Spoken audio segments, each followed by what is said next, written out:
From wherever you're watching us on this first day of the month of August, I trust you've had a wonderful day. Good evening and welcome to this edition of the Daily Report. As you know by now, every Tuesday we bring you the People's Court and our focus is on matters devolution. Now, devolution is one form of decentralized governance which aims at ensuring the participation of citizens. Tonight, we trail our eyes on education. Now, in 2010, a new constitution was enacted which provided for the devolution of many roles of the national government to the county government. The provision of pre-primary education, village polytechnics and home crafts was devolved to the county government. Now, while some public functions were devolved to the counties, others were partially devolved. Pre-primary education was devolved to the counties, while all other functions of the education sector were left to the national government. On the People's Court tonight, we delve into the successes, challenges, and what needs to be done. As always, I'm not on the discussion. My name is George Maringa. My colleagues Linda Alela and Victor Muyakane are here in studio. Over to you, Linda. Good evening, everybody. Thank you so much. It's a crowd, you would call it. And yes, indeed, it is all about everybody. It is that moment where you also get a chance to engage us. It is the People's Court. It's basically about you. And later on, of course, we'll be having, panelists that will help us speak to this matter of education and at the level of the counties and of importance. We're also going to have, a specialized sort of, audience that as well will help us decipher some more on matters education. As George rightfully puts it, there are some sectors of the education sector that were devolved. Just how well are they functioning as at now on this very series of matters devolution? Welcome on board. Right. We endeavor to involve you in this conversation. It's all about you, or in this case, it's all about yours and our children. ECD is in charge, or rather the counties are in charge of ECD. We're talking about early childhood development education. That's the subject matter right now, the very foundations of our education journey. That is what we're focusing on tonight. Here's how you can take part in it. SMS line is at the top corner of your screen or bottom corner of your screen right now. Please use that, reach out to us, let us know what you think.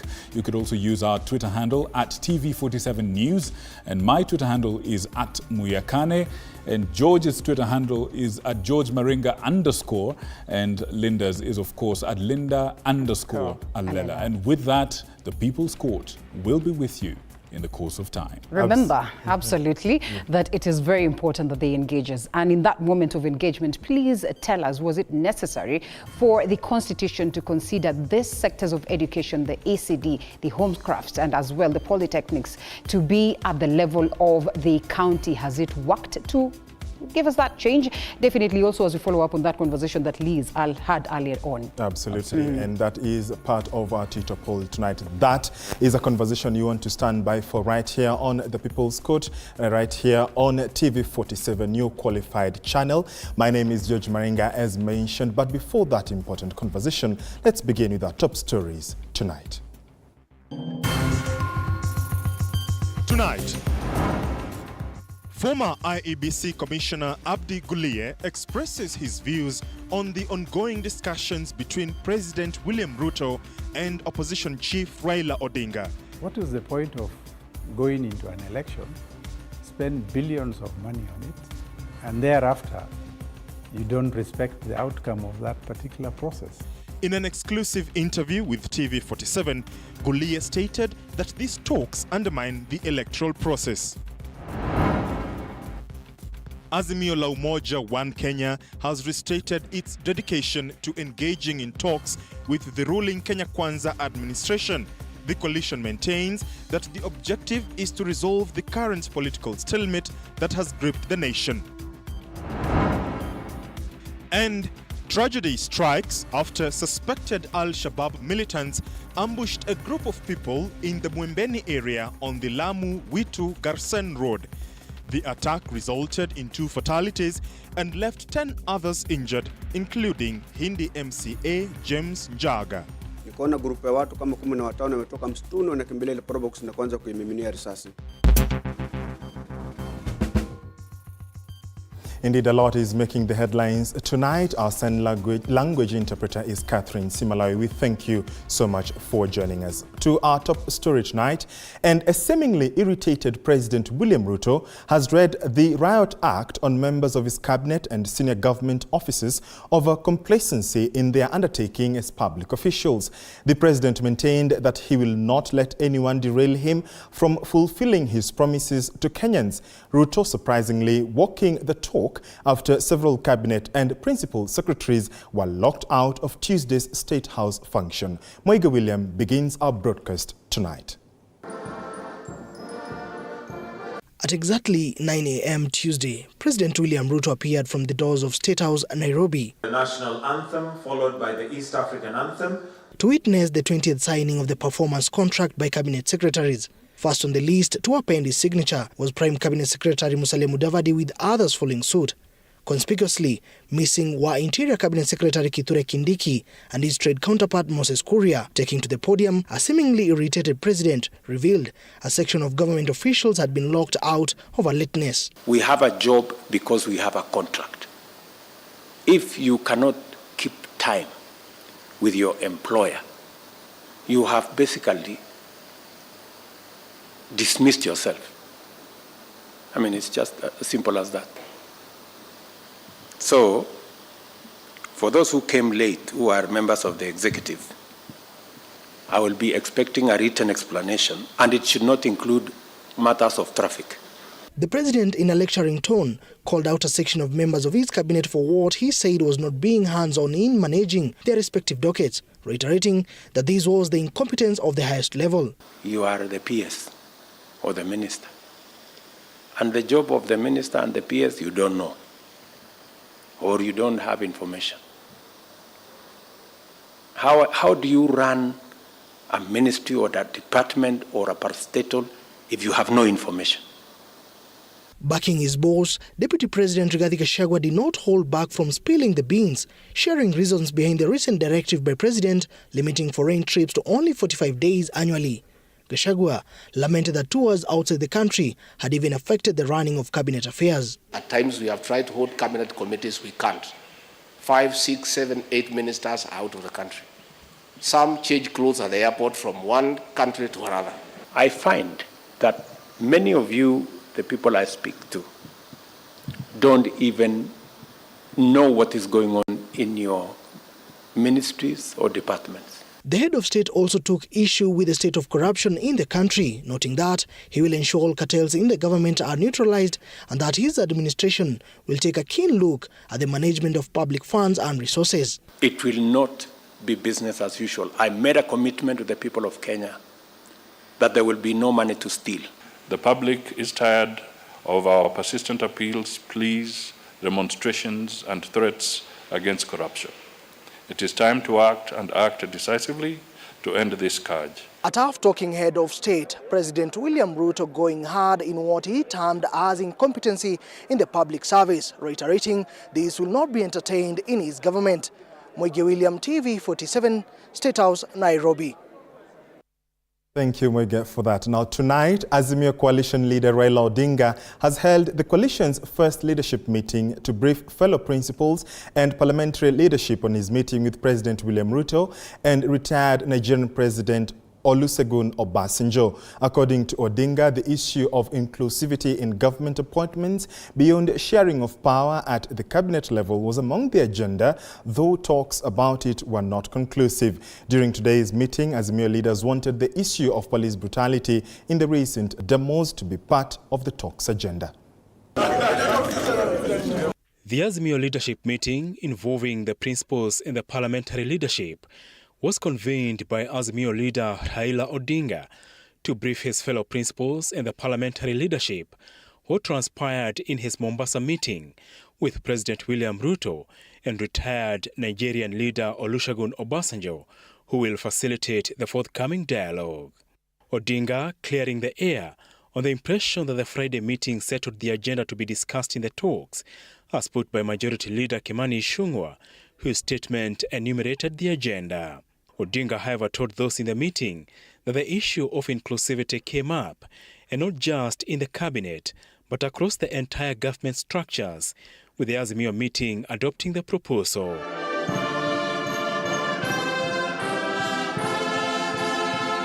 Despite Azimio and Kenya Kwanza dismissing claims of power sharing in the new arrangement, in case they reach consensus, President William Ruto's revelation on Tuesday of a looming cabinet reshuffle is seen as a key step to accommodate a section of Odinga's allies into the cabinet. Many of you, the people I speak to,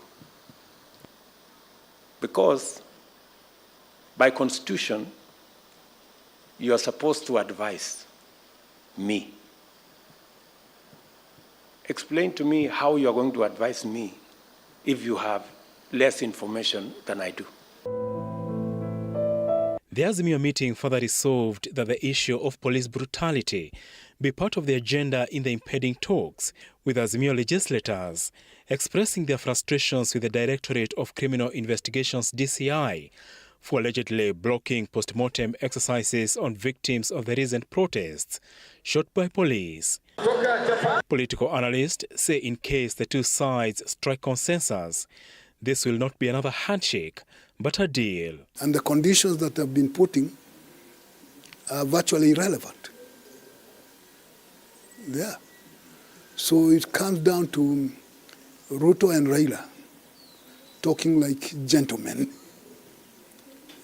These are men who know each other very well.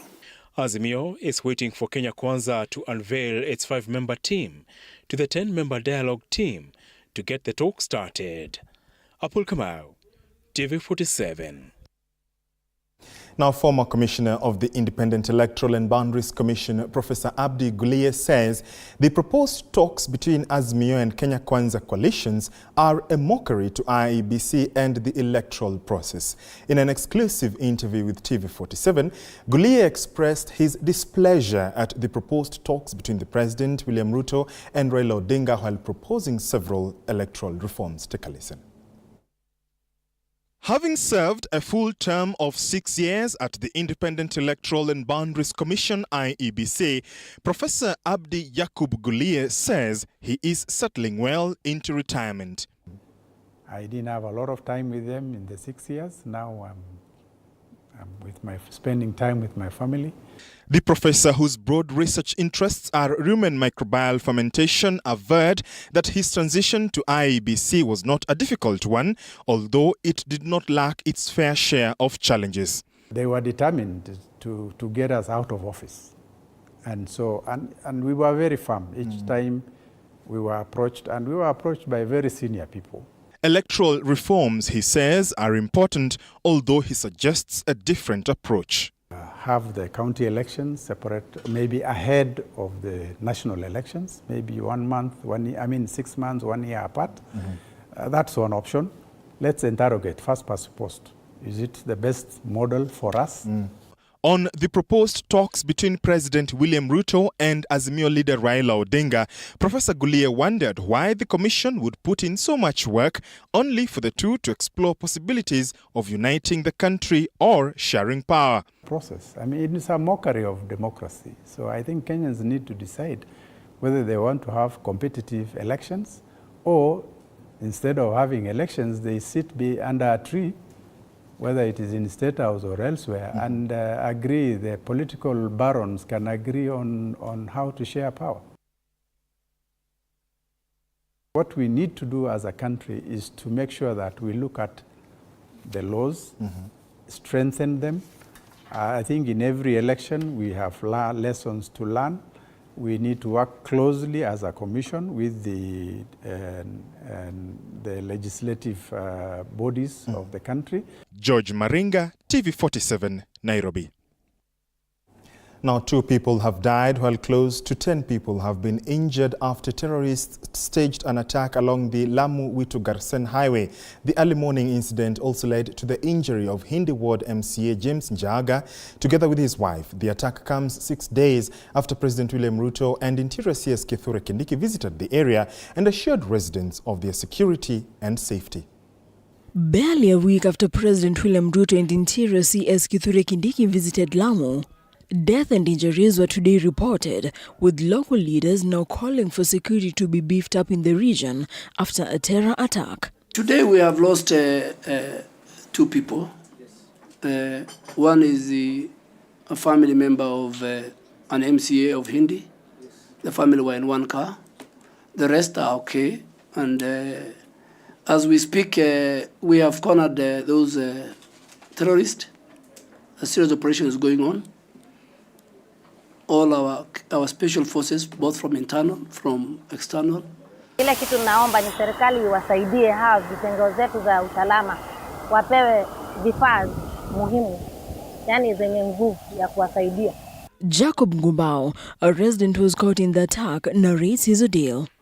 Nilipofika katikati ya Witu na Garseni, mahali kunaitwa Kijo kwenye msikiti, nikaja nikapitwa na Probox.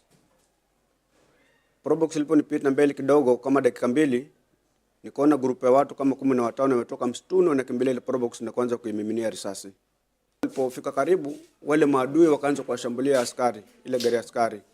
Mimi nikasimama nikageuka nikaangalia venye wanashambuliana. Kwa hivyo nilipoona makabiliano yamekuwa makali, mimi nikaendelea kukimbia tu. Chief Health Officer at Witu Health Center Abubakar Babosa says they are taking care of the victims. Tuna uhakika ya namba yenyewe ni wagonjwa wangapi, lakini sisi kama idara ya afya na hapa Witu Health Center tumejiandaa kivovote kuhakikisha kwamba any casualty ambayo kwamba ameweza kufika hapa tutaweza kumhudumia na kupata matibabu inavyohitajika. Interior CS Kithure Kindiki in a statement has confirmed the incident, assuring residents of their safety, saying, while a combined security operation of elite contingents of the National Police Service NPS and the Kenya Defence Forces KDF is currently underway, treatment of the injured as well as the search and rescue of missing civilians is ongoing. Lamu has been a terrorist playground, with the residents bearing the brunt of terrorist attacks for a while now. Vera Alberta, TV47, Nairobi. Thank you, Alberta, for that. The Presidential Working Party on Education has recommended the reduction of number of learning areas for learners in primary and secondary schools.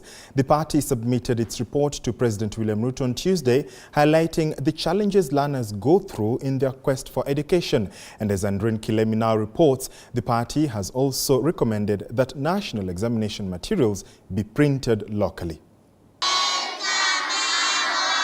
It is a sigh of relief for learners and teachers in primary and secondary schools as the learning areas are set to reduce. Recommendations of the Presidential Working Party report submitted Tuesday to President William Ruto indicated a reduction of subjects to 7 from 9 for lower primary learners, 8 from 12 subjects for upper primary learners, and 9 from 14 subjects for junior secondary school learners. The party further recommended that the Ministry of Education introduces a 3-month mandatory community service program for graduates of senior secondary school before joining tertiary institutions, and a further 9 months of mandatory community service after completion of tertiary education. Under the changes aligned with the transition to CBC at the high school level, the party recommends that learners have options in subjects that will determine their careers. In their report, the committee wants the government to develop the internal capacity of the Kenyan National Examinations Council to print national examination materials. The Presidential Working Party on Education Reforms was instituted by President Ruto in September 2022 to evaluate the country's CBC education system and make recommendations on the same. Andrin Kilemi, TV47. Thank you, Andrin, for that. Now, there was drama at the Shanzu Law Courts after controversial preacher Paul Mackenzie and his 28 co-accused persons raised concerns over their alleged mistreatment whilst in the prison cells. And as Elizabeth Atieno now reports, Chief Government Pathologist Dr. Johansen Oduor now says that nobodies will be released to relatives anytime soon. Drama ensued at the Shanzu Law Courts after 28 co-accused persons, together with controversial preacher Paul Mackenzie, shouted with their hands in the air. The individuals were complaining of alleged harassment by police while in custody. They claim that they were still sleeping on the floor and are forced to wear prison attires even though they are yet to be convicted. Kuna uamuzi wa tarehe 3 mwezi wa 7 mwaka huu. Koti hili ilitoa maagizo kati ya maagizo mengine kwamba washukiwa wasiwekwe pamoja na wale watu ambao tayari wanahudumia vifungo. For now, controversial Pastor Paul Mackenzie and his co-accused, who were arrested in April this year, will remain in custody at the Shimolatewa prisons in Mombasa until Friday. This is after directive was given by Senior Principal Magistrate Yusuf Shikanda to have them detained for another 2 days, pending a ruling on an application made by the state prosecutor to have them detained for another 47 days. Hakutakuwa tena na maana ya sisi kuja hapa tarehe 4 kusikiza hii application kama wao watakuwa wameachiliwa.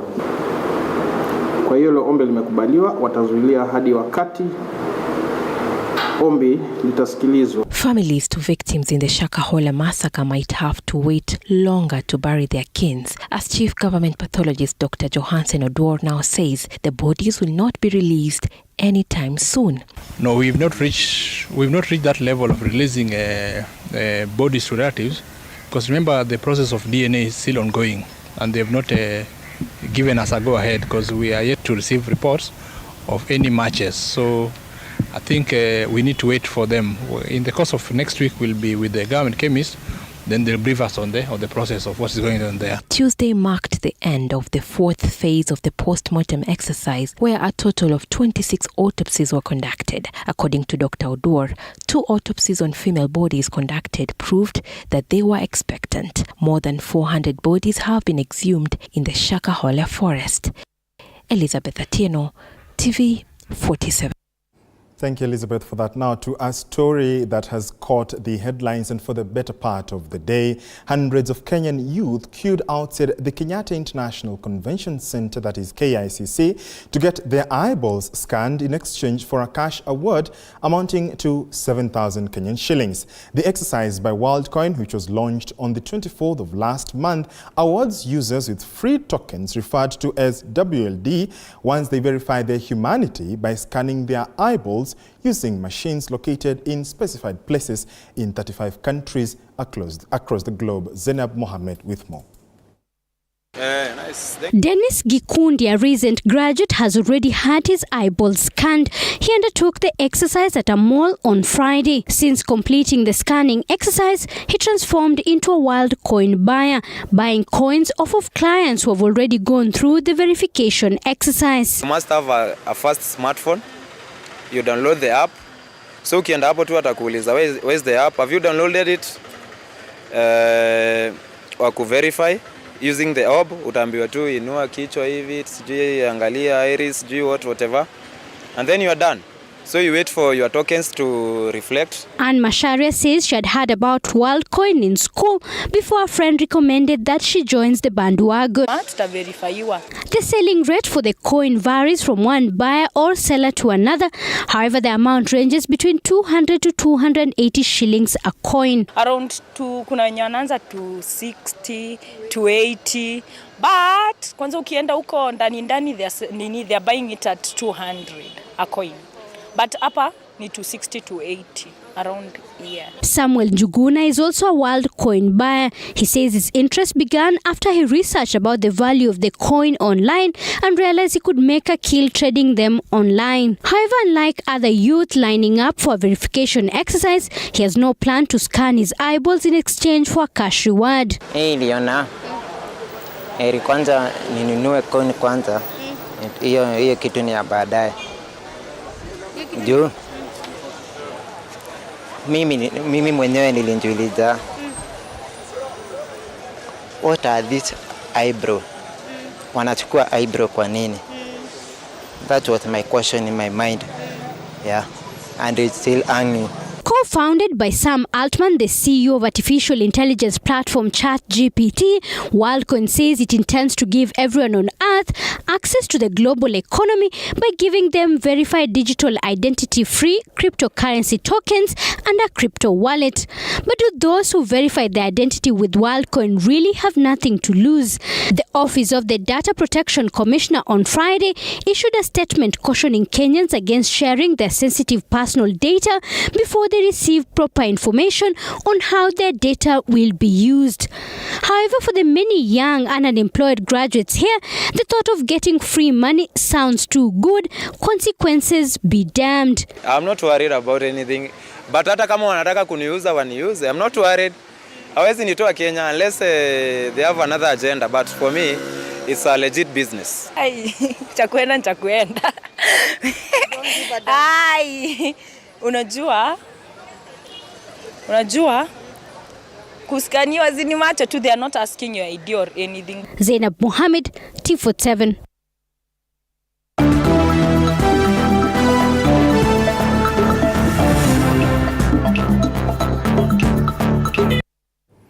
Time now for business news, away from scanning of eyeballs, and the president has announced that the economy has finally stabilized 1 year into his tenure and that the difficult policy measures taken by his government are finally bearing fruit. Speaking during the signing of performance contracts by cabinet secretaries, the head of state affirmed that all pledges made by the Kenya Kwanza government will be fulfilled and all new channels of revenue collected from the past Finance Act.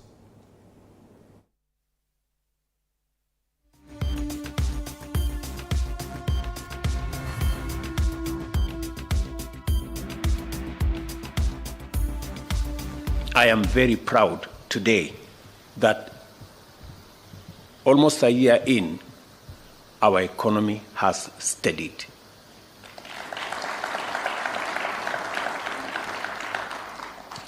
I am very proud today that the interventions that we have taken, though not popular, though very painful, but I want to say here, they have paid off. Today, our country is on fairly sound economic footing. And our decision to do more around collecting our own taxes, to do more about living within our means, and to borrow less, and to work on our fiscal deficit, I must admit, has paid off better than I even thought myself. The other option was to embrace a bold new vision and undertake ambitious interventions aimed at transforming the country's economy by creating jobs, increasing incomes, while ensuring that food, shelter, and health are available to everyone, especially those of us who are not privileged. Now, e-commerce platforms are teaming up to push forward the online retail sector, whose penetration still remains below 5%. The digital platform players say an ETrade Alliance would ensure stakeholders get to push the needs of the sector in a unified approach. Brighter Monday CEO Chris Otundo says the alliance will also push for skill training for e-commerce platforms, which is a critical sell tool for small businesses, and will also revolutionize cross-border trade and open Kenyan traders with a wider market. And so then that brings us to e-commerce, because we see a tremendous growth potential. Given the potential that's already occurred here within the e-commerce sector, there's still a long way to go in order to enable more and more people to purchase goods, purchase services through an e-commerce platform. And we want to be part of enabling people to access that service. And so we found an opportunity, or we saw the opportunity to really play our role in bridging or creating jobs to address that employment gap. And so the eBiz project is really focused on upskilling, and with the aim of allowing these young people to power their jobs, to power their companies, so that they can then be job creators as opposed to job seekers. In terms of economic partnership agreements, we are also negotiating trade and service agreements within the confines of the regional economic blocks as part of enabling businesses to expand. We want to take a short break right here on the Daily Report. When we come back, Dennis Otieno will be in studio with the day's sports. Do stay with us.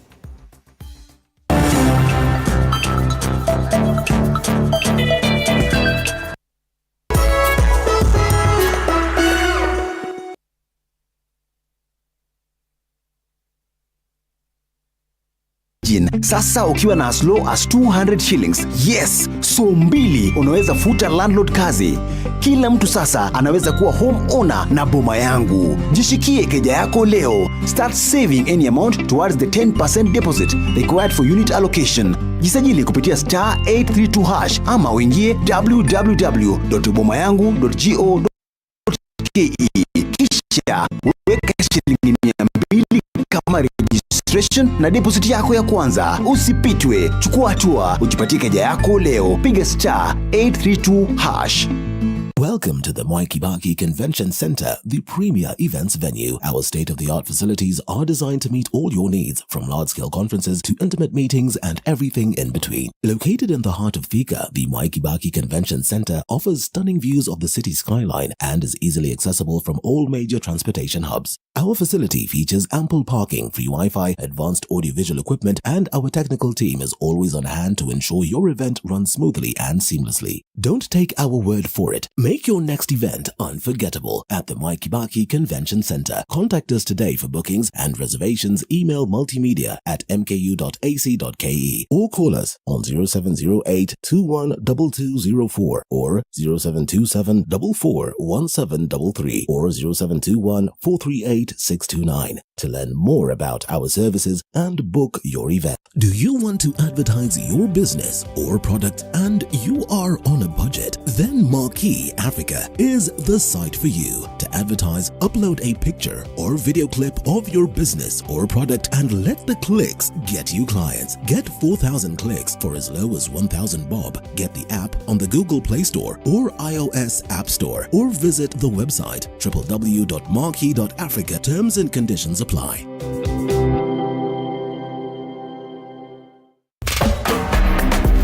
Radio 47 tuko nawe mchana kutwa na usiku kucha.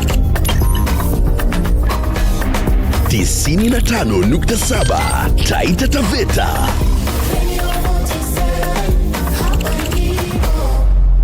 Tunavuma na bado.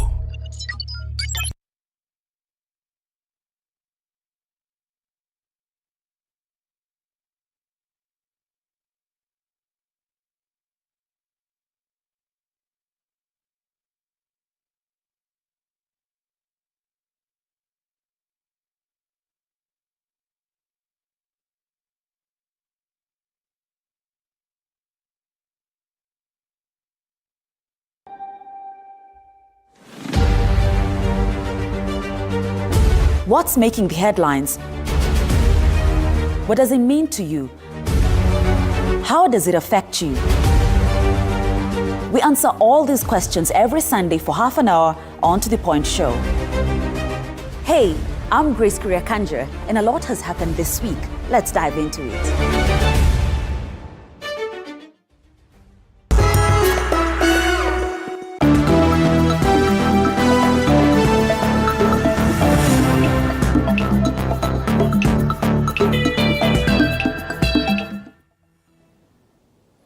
A very warm welcome to Primetime Sports. My name is Dennis Otieno. Now let's start off with matters boxing.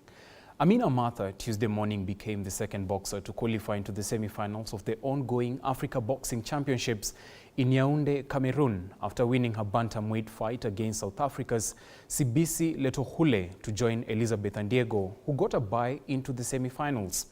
Day 2 of the competition saw Team Kenya losing 4 bouts and winning 3, as Shafi Bakari and Samuel Njau stormed the quarters following their victories against Frontin Kewell of Mauritius and Chuta Mibanda of Cameroon, respectively. Meanwhile, Abednego Chalo lost his match to Zola Livens of DRC on split points, while Ethan Minor lost his lightweight pre-quarterfinal bout against Amiri Waso of Uganda on split ends after a bout review by the evaluators. Frederick Ramogi also lost his fight against Algeria's Murad Kadi, as focus now shifts to Christine Ongare, Anthony Maina, Boniface Mugunde, Peter Abuti, as well as Robert Okaka, and how they will perform in their respective bouts later on tonight. Wa kwanza na nimeweza kucheza na boxer kutoka Mauritius. Kifupi mchezo umekuwa mgumu kiasi kwa sababu height ya mpinzani wangu alikuwa ni mrefu, so ilibidi nitumie maarifa mingi sana na kuweza kujikakamua, kuweza kumfikia ndio ili niweze kupata hizo alama, na pia nikaweza kucheza na kona ambao walikuwa pembezoni mwa jukwaa walionipeleka kuweza kunisaidia kwa maarifa ili niweze kumkabili mpinzani wangu. Maza game nikiwa poa. It's only that mimi nimeona ni kama ref amekuwa quick sana ku stop show game, cause punch yenye amenipata nayo mwisho haikuwa ni punch. Nilikuwa naona hakuwa deserve kusimama show game, but all in all game imekuwa poa. Opponent wangu like kama refa angenipatia count ya 3, huo opponent ningemwahi. Nilikuwa hiyo dakika hizo masekunde kidogo kwa nishamsoma. Ni hivyo tu. All the best to the other pugilists from Kenya who are about to take part in the Africa Boxing Championships later on tonight. Now, moving on, Kenya's youth beach volleyball team, comprising of Abigail Chebet and Sharon Jepkogei, is set to embark on its maiden appearance on the global stage as the players depart the country tonight for Trinidad and Tobago to take part in the Commonwealth Youth Games. The team has expressed its confidence over registering good results owing to their preparation that started with the secondary school games and developed into the residential training camp in Kilifi, where they sharpened their skills and identified their mistakes for an optimal performance. The team has been training with the senior beach volleyball team that include Tokyo 2020 Olympian Gaudensia Makoha and drew a lot of lessons from the experienced players.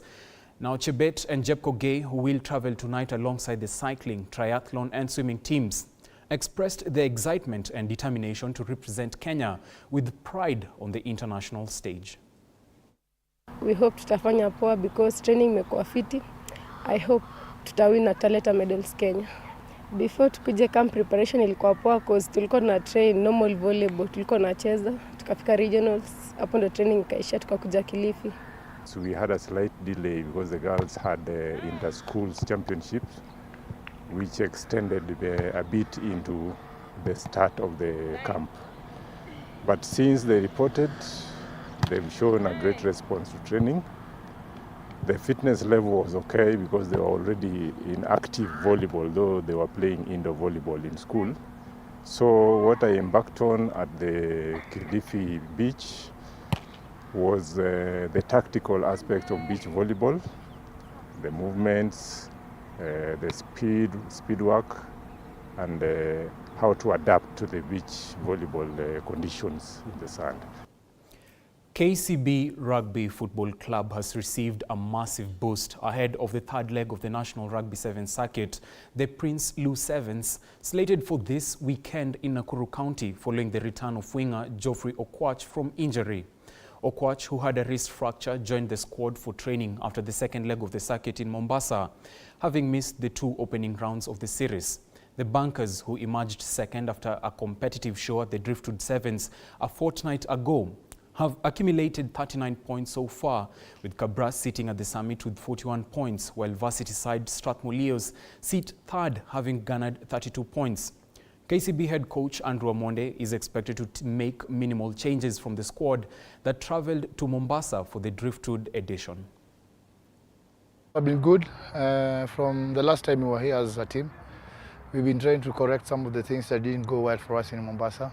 So that's the main focus that we've been having for the last 4 weeks.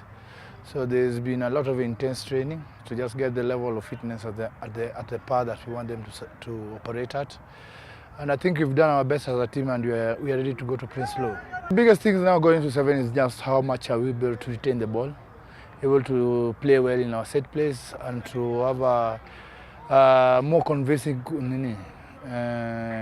play when we are playing, and to execute more when we have the ball in hand. So those are the things that we felt short in Mombasa. So we've come back we've drilled the boys, and they were very positive about it. So it's a matter of getting a chance also just to present themselves and see how good they've come.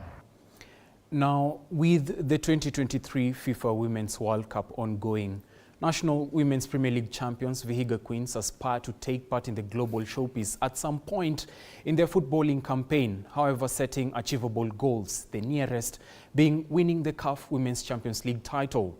Vihiga Queens, who were drawn in Pool B of the CECAFA regional qualifiers of the Continental Tournament, have continued to sharpen their skills further in their non-residential training camp at the Mathare Youth Sports Association MISA grounds in Mathare, Nairobi. The mood in camp is upbeat and players are confident over registering good results when they come up against Rwanda's AS Kigali, JKT Queens of Tanzania, and New Generation of Zanzibar in the qualifiers slated to begin on 12th to 24th August this year. Speaking during their training session at the MISA grounds, Vihiga Queens head coach Charles Okere stated that various departments on his squad, including defense, have been improved ahead of the games with the acquisition of new players. Niseme ligi kuu ilikuwa ngumu sana, manake second leg kuna time tulikuwa number 2, lakini tulijitahidi. FKF Cup kututoka niseme ilikuwa ni kitu nzuri sana kwa sababu tulikuwa na squad ndogo, hatukuwa tunaweza kuparticipate kwa hizo games zote. So ilitupea time poa sana ya kuconcentrate kwa ligi. Na niseme saa zingine kila kitu inafanyika na sababu. Tulivotolewa kwa hiyo cup tulikuwa na wasiwasi kidogo, lakini after hapo tulikuja tukajisanya pamoja na tukaamua ni lazima tujitume katika ligi kuu. Ya matayarisho yamekuwa mema. Tunajua timu tunazoenda kukutana nazo ni ngumu, lakini tuko sawa, tumejitayarisha vizuri. Kweli kabisa, katika mchezo tunasema kwamba department ambazo tumeshughulikia zaidi ni katika ulinzi, kwa sababu kama unavyoona tuliweza kumpoteza Enes Mango ambaye alikuwa ngome katika defense yetu. Kuna Vivian Nasaka, so hizo ni pengo ambazo tunajaribu kujaza ili tuweze kukuwa na timu dhabiti ambayo inaweza kushindana na wapinzani wetu. Na pia pale mbele katika safu ya ushambulizi tuliweza kupoteza Gentrix, na sio hata kumpoteza kwa sababu waliweza kufanikiwa na kuenda kucheza ughaibuni huko. Now to an international front of football, Esme, Broots and Jill Road scored a brace each as Netherlands rallied to a 7-0 win over Vietnam in the Group E tie of the 2023 FIFA Women's World Cup at the Forsyth Bar Stadium. Netherlands dominated. The news that matters the most is the one that hits close to home. When disasters strike, we are there to inform you. When the bullets are flying, we tell you who's shooting and why. Reporting on your victories, your health, your money, your security, your past, present and future. We are interested in telling the stories of creativity, hard work and resilience that you are known for. That is our job. This is my job. My name is Victor Moyakane, and it's my honor to bring you this news this way every Thursday night on the home of Untold Stories.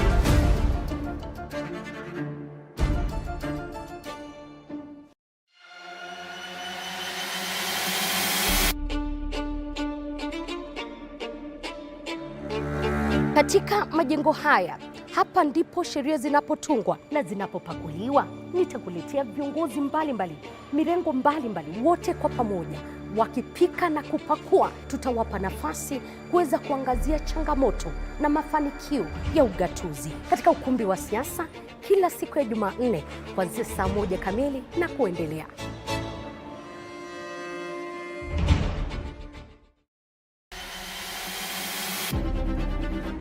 Toka eneo hili la Naivasha kwenye kaunti 032, gatuzi la Nakuru. Kutoka kaunti ya Elgeyo Marakwet, kaunti 028.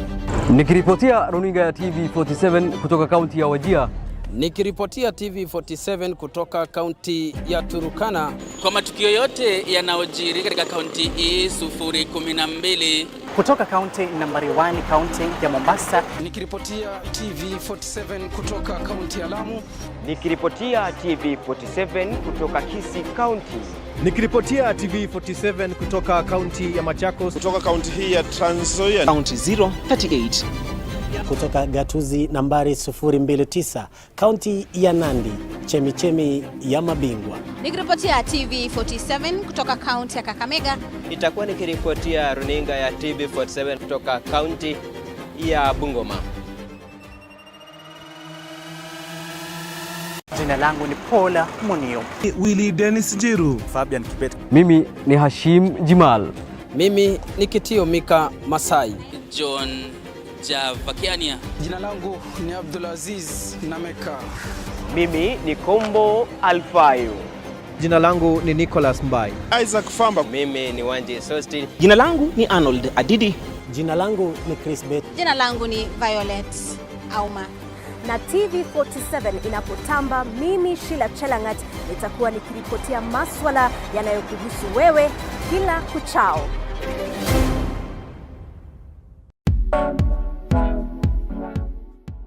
Every Thursday 7:30 p.m. unapata nafasi kufahamu viongozi mbalimbali kutoka humu nchini, kuanzia wabunge. Through Changa we could get money to pay our rent, pay our bills.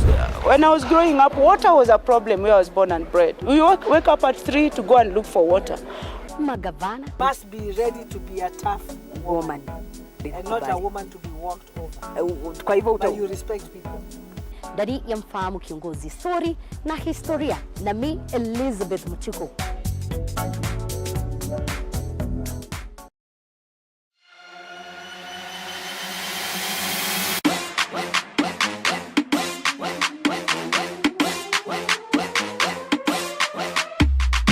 Kwa mirindimo kem ya michezo, mahojiano ya kipekee na mabingwa wetu, makala ya kuvutia pamoja na matukio mubashara viwanjani. Shabiki, tutapiga mbizi katika kila kiwanja, ndani na hata nje ya nchi.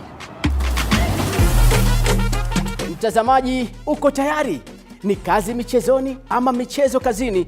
Ungana nami Ahmed Bahaj, sajili mpya nimefika katika kipindi cha kipekee Mchaka. Zitatoka cheche, tutapiga mstari chini yake. Si bora michezo, ni michezo kwa ubora wake.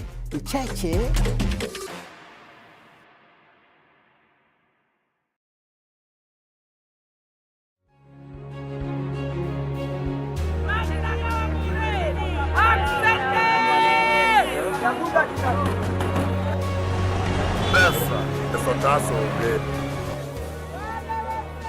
They say money makes the world go round. So let's slow things down a bit. Put things in perspective. From the markets to the streets to the stocks, we make the complex comprehensible.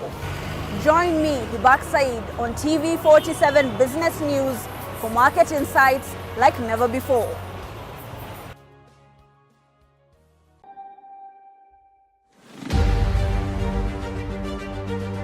What's making the headlines? What does it mean to you? How does it affect you? We answer all these questions every Sunday for half an hour on To The Point Show. Hey, I'm Grace Kuriakanja, and a lot has happened this week. Let's dive into it.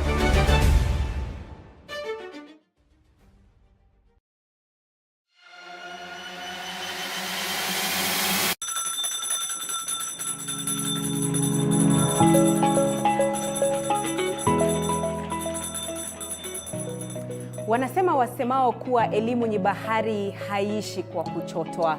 Wakati mwingi natangamana na wanafunzi madarasani, sio kama mwalimu bali kama nahodha kwenye kipindi cha tasnia ya elimu. Na iwapo utanikosa madarasani, basi utanipata nyanjani nikisaka habari zenye usawa, ufasaha na ukweli. Na iwapo utanikosa nyanjani, bila shaka utanipata studioni hapa nikisoma habari na kuendesha mijadala mikomavu. Mimi ni Andrin Kilemi, mpenzi wa lugha ya Kiswahili na elimu kwa jumla.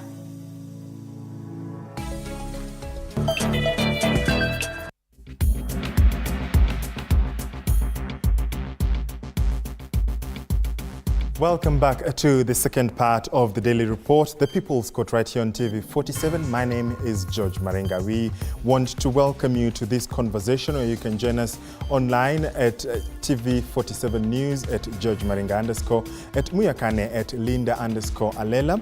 I want to introduce you to my guest who's here with me and then throw it to my colleagues. I've got Dr. Paul Kewanjohi. He is the National Treasurer for Upbet Schools Association. Thank you so much, sir, for joining us right here. I am not alone in the studio tonight. Of course, Victor Muyakane and Linda Alela are on the different sides of the studio. Victor, I want to throw it to you to tell us whom you've got on your end. Right. Thank you so much, George. Once again, good people, this is the conversation. This is the People's Court. And on my end of the studio, I've got two power-packed minds full of insights for your viewing and understanding. First, we have a Member of Parliament with us, Sir Nabi Nabwera from Lugari. Thank you so much for joining us. You sit in a committee for education at the National Assembly. Yes. And we're looking forward to gaining some insight from you. I'm humbled by the experience tonight. This is awesome. Absolutely awesome. Let's hope it lives up to the hype. And with us also is Dr. Susan. Dr. Susan, you're an interesting person. You're a practicing health worker. That's correct. But you also are a member of the Kenya Pediatrics Association. Mm-hmm. You're actually the director for ECD. Yes. And we'll be getting we'll sample your feedback, we'll sample your understanding of the subject from the health perspective. I know today it's all about education, but what's education without healthy people to receive that education? And we hope to you'll indulge us in that and share with us your insight. Mm-hmm. George, that's the people we have on this end. I know Linda on the other side has a team with her. Linda, would you take us away, please? All right. Thank you so much, Victor, for that. And Victor and George, you remember that story that has been carried by our very own Andrin Kilemi as to the proposals presented by the President's working report, or working party, that is in relation to the adjustments that should be done at the level of the education. A bit of this have touched on what is, about the ECD, have touched on what should be done for, TVETs. And I guess that would be a very good note for us to kickstart the conversation. But of importance, remember, it's largely about our young turks. Just how well are we training them and taking care of them such that even as they go to those heights or to other levels, then they are good to go. We always remind ourselves just how crucial the foundation is. And so joining me on this very other side, our educationists purely, and we also have one, well, they all should be parents at some point in time, I'm sure.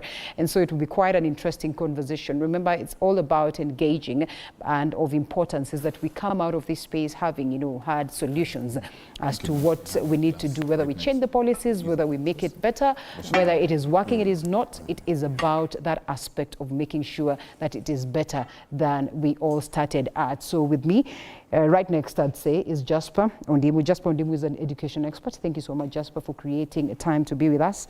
Also, there's an educationist and a parent, that is Jen Kialo, or Chalo. Thank you so much for creating time. It all depends with how you want to say it. To pronounce it. And as well, there's Dr. Githanga Njeri, who's a scholar and a career mentor. Thank you so much, Doctor, for creating time. And lastly, we have Boaz Waruku, who's the Director, Africa Civil Society Education Funds. Thank you so much as well for creating time. We also hope to get a hold of Dr.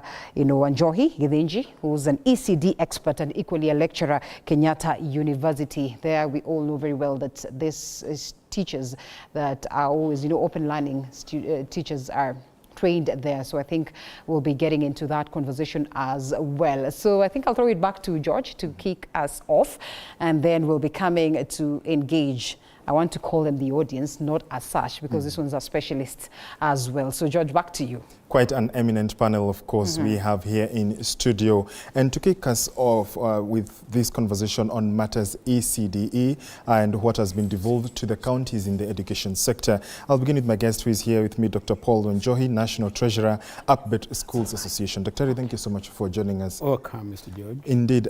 Let's first begin with what informed the devolution or devolvement of the early childhood development education in the counties. Was it a well-thought idea to even begin with, first of all? I would say that that's a broad question, and it would actually be interpreted differently. How so? However, my opinion would be that, this was a very well thought of idea. Okay. For one, we realized that both sectors, that is the early years and the primary years, are handled differently, especially after the enactment of the new constitution in the year 2010. Yes.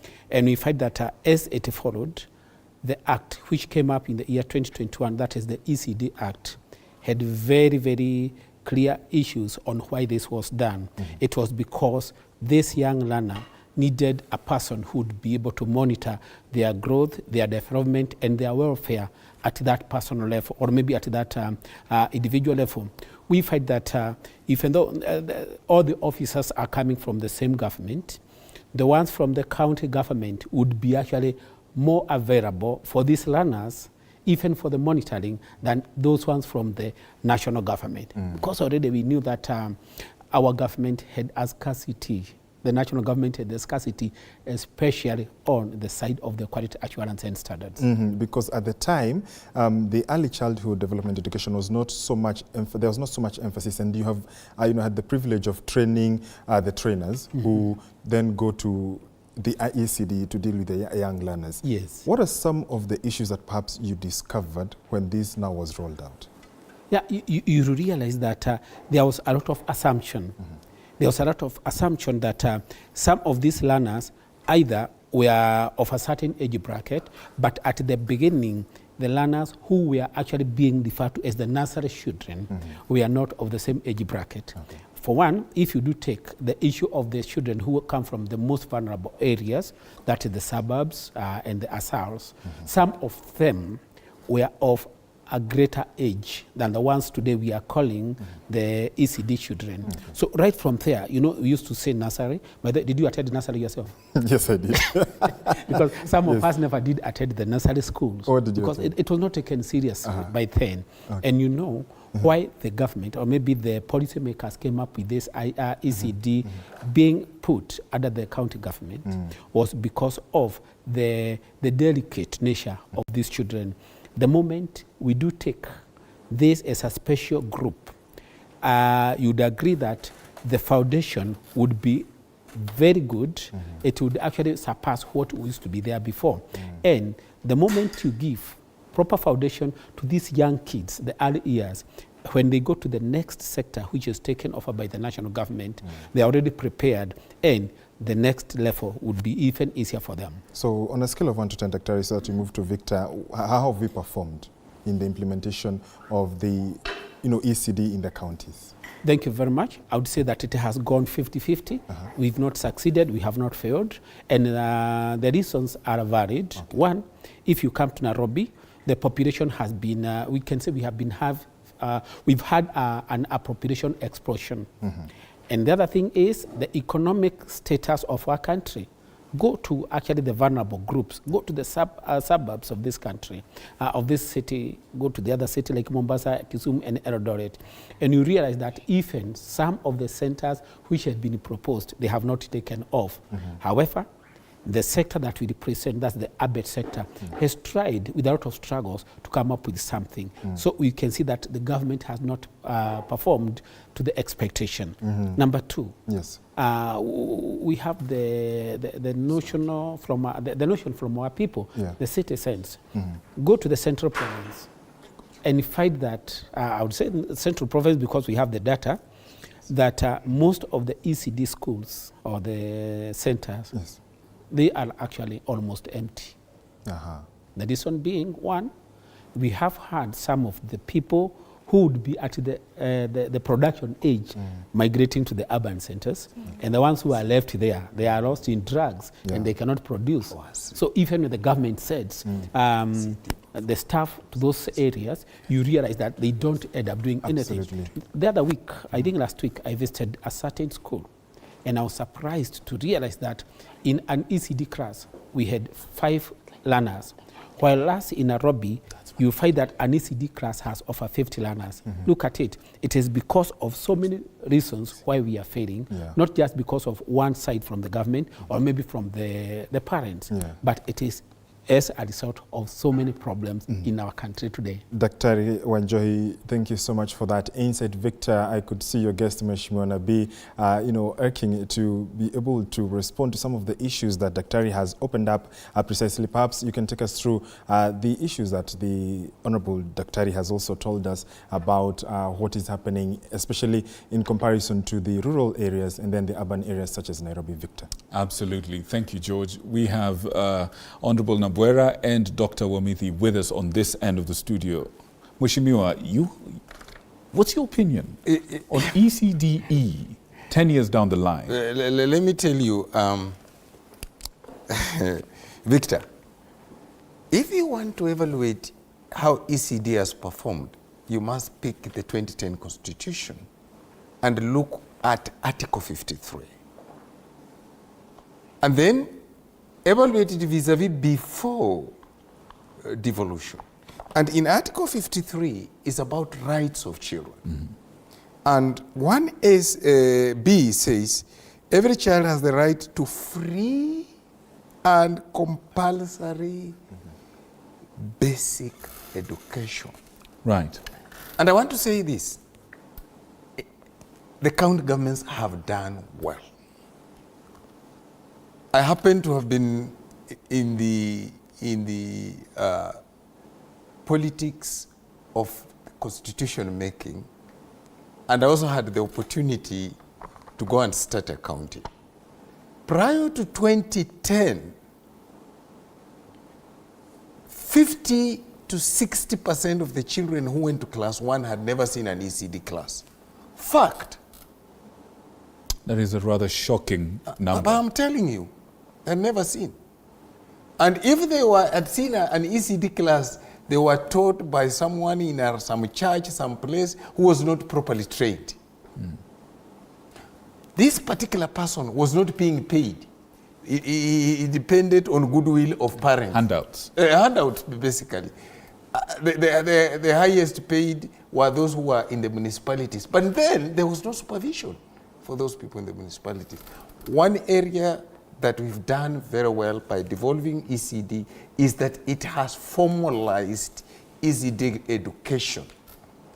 And it has given an opportunity to mop up all the children who would have lacked that foundation education to come to school.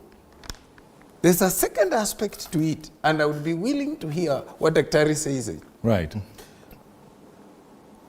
What had happened, some small kids would walk as long as a kilometer or even beyond. And that is why you would find overage children in ECD. With the devolution, ECD classrooms have been brought closer to children. Then comes the other aspect, which is a right again under Article 53, which is 1C. Every child has the right to basic nutrition, shelter, and health care. Right. You're right. Those are things Daktari should actually jump in. Dr. Susan, yes. Talk to us a little bit about a statement that I know the association that you're a part of embraces. By the way, you're a consultant pediatrician, pediatric developmental specialist at the Aga Khan University Hospital. That is correct. As well as the director of ECD at the Kenya Pediatric Association. That is correct. I believe your association holds dear the statement that a child's brain is not born, it's built. Talk to us a little bit about that. So when we talk about building a child's brain, it's about the experiences that we give this brain. As Mheshimiwa has mentioned, every child has a right to good nutrition, good health, that's access to healthcare, immunization, and a child has a right to be safe, to grow up in safe environments, and a right to making sure that there's responsive caregiving and we're taking care of the well-being of the caregiver. So all of these things, as Dr. Wanjohi said, it's a foundation that we're building. So for us, we want to bridge the gap between healthcare and education because these are our children that we're taking care of. The entry points are in health. How do I prepare so that the work of Dr. Njohi and the other educators work properly? How to make sure that we're taking care of that sick child? Do we have the resources at the county level to be able to take care of the sick child, give those immunizations? What happens to poverty? As Dr. said, poverty is a risk to poor development. And remember that early childhood development is the adults who are going to build this country. So the fact that we're having this conversation is important for us to see where does health come in, where does education come in. We're all working together and hoping that with the devolution of health and education that we're able to get these children to their developmental potential. We know that 250 million children worldwide in low and middle income countries are at risk to getting, not achieving their development. Kenya has 50% of risk for those children. What are we doing now to prevent that? It's the work of everyone in this panel. Just a quick one, Daktari. Can you help us draw a connection between a well-prepared or well-founded child and a proper citizen, productive citizen at the other end of the chain through the school, the production chain? Connect that for us. So when we talk about early childhood development, we're talking from conception. That pregnant mother who's going into the antenatal clinics, what are we doing for her in terms of food, nutrition, the sort of care that she requires? Because a healthy baby who's being carried is that adult that we're looking after. That like I said, the well child services that we're providing. So our job is to make sure that as we're building this brain, we're mitigating the risks. Extreme poverty, violence towards this child, mental health that we don't talk about for that caregiver. What are we doing about that? What are we doing in terms of bridging the extremities and disparities between the rural areas and the urban areas? What are we exposing our children to in terms of those domestic things that happen? So all of these things are part of what we call the nurturing care framework. And that nurturing care framework is from WHO, UNICEF, all working together so that when we are handing over to the educationalist, we have a child who is healthy and productive. Right. And on that note, we want to give you a chance to digest what our good Honourable Member of Parliament and our good doctor have dropped on us as insight. Let's digest that for a moment. We'll be right back after this break with Linda Alela.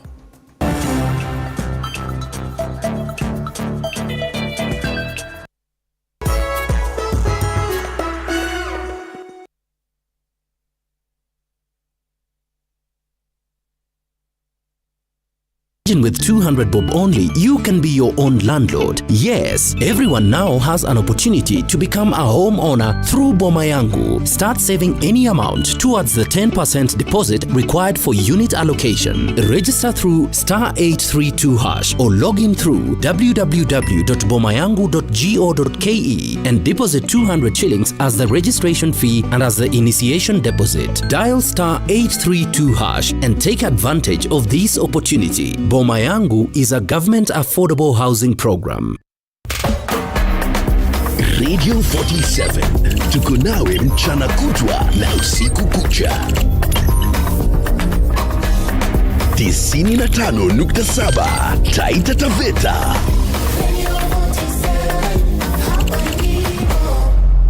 Tunavuma na bado.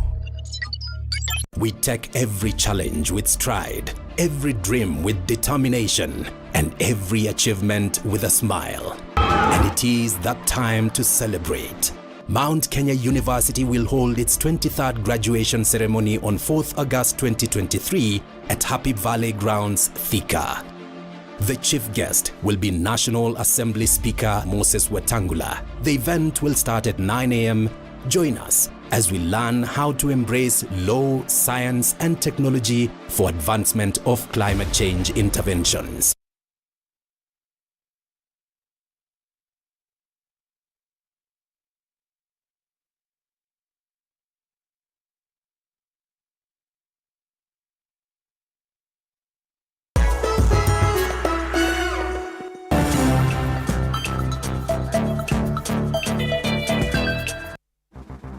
Well, it's that series of devolution right here in People's Court, and we take it to a different phase. Remember, we started by just looking at devolution overall, and we are now discussing matters education. Last week, we were discussing matters health. Of course, of importance is just how best we are going to improve this as it is.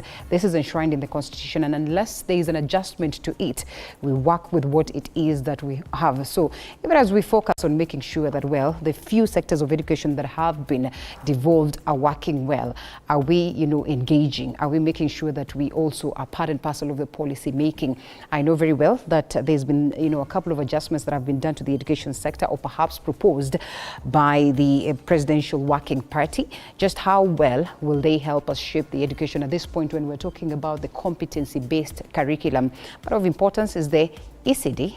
And as well, we do not forget, the TVET sector, as well as, Homecraft. So ECD is basically early childhood education. That is very crucial and very, very important. Daktari is here. Again, Daktari Wanjohi Githinji, who is an ECD expert, lecturer at Kenyatta University. And, we had introduced him earlier on, so we're glad that he joins us at this very point. And so, ladies and gentlemen, allow us to get into the conversation. We get a chance as way to weigh in. And you have heard what, the other panelists have said. Of importance is that at least we all passed somewhere, and I'm glad one of them asked George whether he passed through nursery school. George had told me his story, and George said that he went to nursery school at a very tender age, like he was, I think, 2 years or 3 years. Luckily then, the government had not put these cappers to, when you're supposed to go to this level, and so he was lucky enough to go all the way up the ladder and cleared school at a very early age. But to all of you, thank you so much for creating time. So we come to you, who is an educationist and a parent, overview, on the, most general aspect. Do you suppose that the incorporation of the ECD bit of education to be part and parcel of the counties, to be run by the counties, was a plus? And has it come into, perhaps give the students down there a better opportunity to education, to good health, nutrition, and all that, and making sure that even the infrastructure that they access is good enough for them? My name is I hope the microphone is on. Yes, it's on. Good, good. Oh, my name is Jane Kialio. So for one, I really appreciate the idea that ECD is one of the devolved units, because you do not expect the national government to go to go to a school in Turkana or somewhere up there and get to know that there are students who don't have proper classes. Right. That is for one, yes. So it is a good thing, because we could see the infrastructure. I heard Daktari saying he went to a school in some county and he only found one student. Reason is because people are moving to the cities, for one. People have come to Nairobi, all of them. And in Nairobi, people are going to these overrated private schools where they are getting some mediocre kind of education. Reason being, if I own a school somewhere in Nairobi, I would not expect to pay so much, to pay my teachers so much. So they get teachers who they can afford, people who can get, who can teach as much as they don't have that qualification, but they can teach at a lower price, at a lower cost. So the private schools are saving at the expense of the parent, in the sense that students are not getting what they're supposed to be getting in some of these private schools. Yeah, there should be a representative of the private schools who will speak to that. But then again, Jasper here has been a teacher for quite a long time. Jasper, I don't know what levels you have taught, but I'd love for you to tell us, based on then, before 2010 and then up to this very point, I don't know whether you had started teaching then, but would you say the quality of students that we are raising, from that level of ECD, coming to these, levels of primary school, upper primary and all that, are good compared to what was there back then, based on the improvements that have been brought by, devolving this unit? Thank you very much, Linda. In regard to the question that you've asked, of course, as Muhesh said, that right now we have a lot of pupils are enrolling themselves in school in preparation for primary school. But then you look at the overall point of it. Yes, we have increased enrollment in school. And then there's another aspect that you need to look at is the quality of resources, the quality of learning that takes place. Because it is one aspect to have the children in school, then it is also another aspect of you having qualified teachers to teach these particular learners. And I think that is where we need to look at the qualifications of these particular teachers who are teaching the learners at the ECD level. You look at other countries, you realize that Finland is an example that is given all the time, that the most qualified, for you to teach in Finland, you need to have a master's. But here in Kenya, someone with a D+, you enroll yourself, you get a certificate, and then you come to handle these particular learners. And some of these particular teachers can hardly construct a full sentence in English. Hold it right there. I don't have anything against them. I don't have anything against them. But once you have this particular kind of teacher in class, in a PP1 class, PP2 class, the teacher turns out to be a nanny instead of really a teacher. So therefore, yes, the students are coming to school, but the kind of teachers that we have, and even my friend here talks about remuneration. Initially, it was quite a hazard that some counties were paying well, others were not paying well. But right now we have the schemes of service from the Council of Governors to the counties, where at least now the ECD teachers have a structured scale. But you look at the amount of money that they are being paid, it is a meager amount, it is not encouraging. You compare that with their counterparts in private schools, they are earning much better. Therefore, we celebrate that the children are getting out of home to come to school. But then now here in school, you find that the teachers are not adequate in the first place.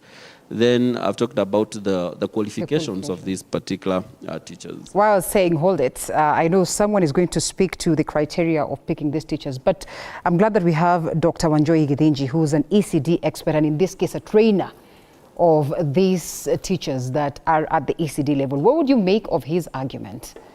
Okay, thank you very much. There are a lot of things that possibly I would agree and not disagree. With.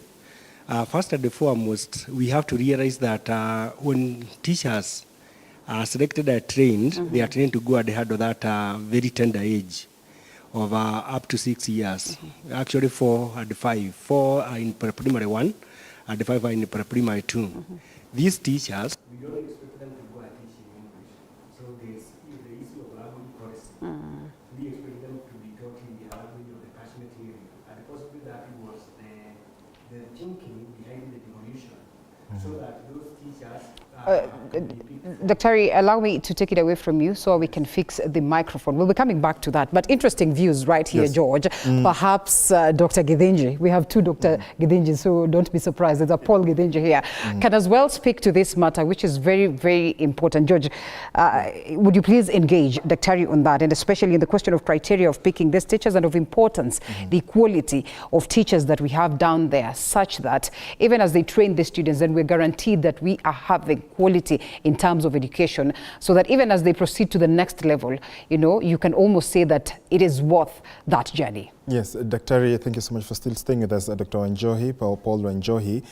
You've taught trainers, and some of the things that have been enumerated from the other panelists are of importance, and you've picked some, even as you react to the issues raised, of course, by Mheshimiwa and Dr. on Victor's side. What would be some of the, deplorable situations or dire situations that you've experienced for prospective ECD teachers who are coming to be trained to go and now teach the learners? Thank you very much, George. And I must say that this discussion is coming at the right time, because today we are celebrating the release of the Presidential Working Party, and we have got some of the issues which are coming up already addressed in the presidential report yes. Of the Working Party. However, when we come to getting to know who is going to be that teacher we are going to entrust this early child with, you realize that they come in two categories, just like the way we are in this studio. There's somebody, George, who might come to do what you're doing in a very good way because they have that passion, they have a calling. And there are those ones who might come because maybe they wanted to do something somewhere else, but it was not coming by. Indeed, I do remember one time when we were doing some interview and we asked some teachers, why did you select, and be very honest, to become a teacher? They said, oh yes, we are waiting to get something else to do. And you realize this is actually the honest opinion most or some of the teachers that we are having across the board, if I don't even the ECD, they do join the career just because there was no alternative. However, for a teacher who is qualified to join, there are those criteria that have been put in the education policy, the Education Act, the one I have mentioned earlier, 2021, and also, the TSC requirements. The first one is there must be the basic performance at the fourth form. And even though we are talking of that grade D, or even getting C, grade C going down to be actually the basic qualification, we find that there are those ones who keep on advancing their education as far as ECD curriculum delivery is concerned. And some of them have become even, have gone up to the master's level. So what there is, the first thing we can say is that the person we need to have is that one with a passion.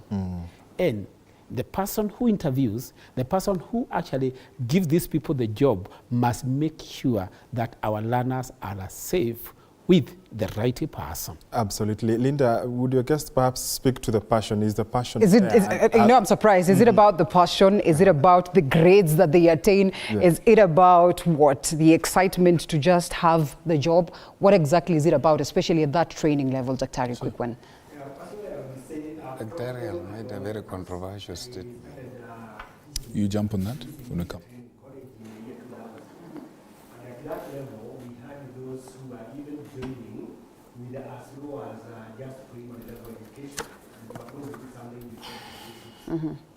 There was a point about language. Language, yeah. Dr. I'm still told that we have to fix that microphone. So please allow me to take it away from you, because whatever it is that you're saying is very important, and I'm sure the viewer back at home would love to hear that. So before I come back to you, I think Victor on standby on the other side, and this should go to Mheshimiwa largely in relation to the criteria and what it takes even at the level of the parliament. So if this is part and parcel of the constitution, if this is enshrined in the constitution, what is the criteria of making sure that we get the right teachers at that level?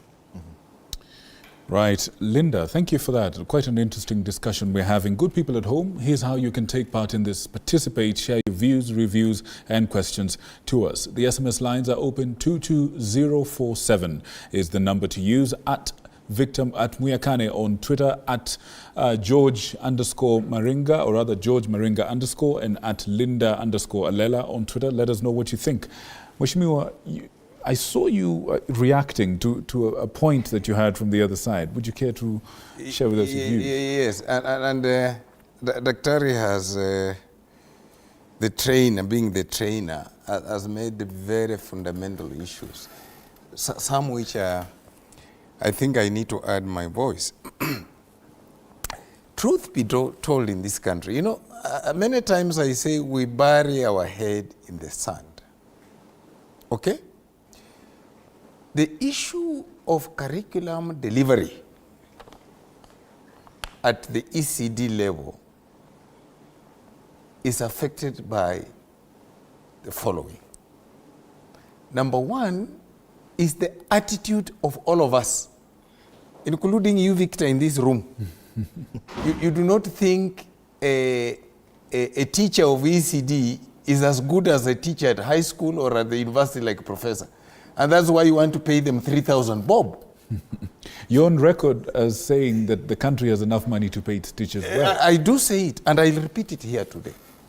Because ignorance is not the best thing to do. So, we have never invested in the teacher of ECD in this country. We don't even appreciate their work in this country. That is why we think they should donate their labor. Elsewhere in the world, the ECD teacher is the highest paid. Elsewhere in the world. And statistics are there. I mean, take your own example, Victor. Somebody who made you to know how to read and write, and even to use a toilet, man. And that's the guy who is underpaid. So it's an attitude issue.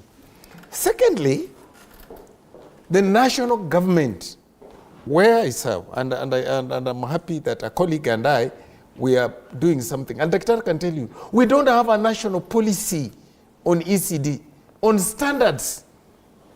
That is why County A would be doing its own monkey business on ECD teacher. But whose job is it to set up this policy? National government. If you look at the constitution, policy is a national government issue. And who's but there are counties... Who's supposed to hold national government to account? We are. Exactly. That's why I'm telling you. Back to you. That's why I'm telling you, a colleague and I, teacher and I, have gone ahead, we are drafted a policy which has to go through. But that's not what I wanted to say. This constitution allows a county government to develop its own internal policy. Right. To standardize ECD. Right. And this has been the issue. And I agree with the doctor here that county governments have to get the act together in terms of curriculum delivery. And finally, who said that a person with masters cannot teach ECD?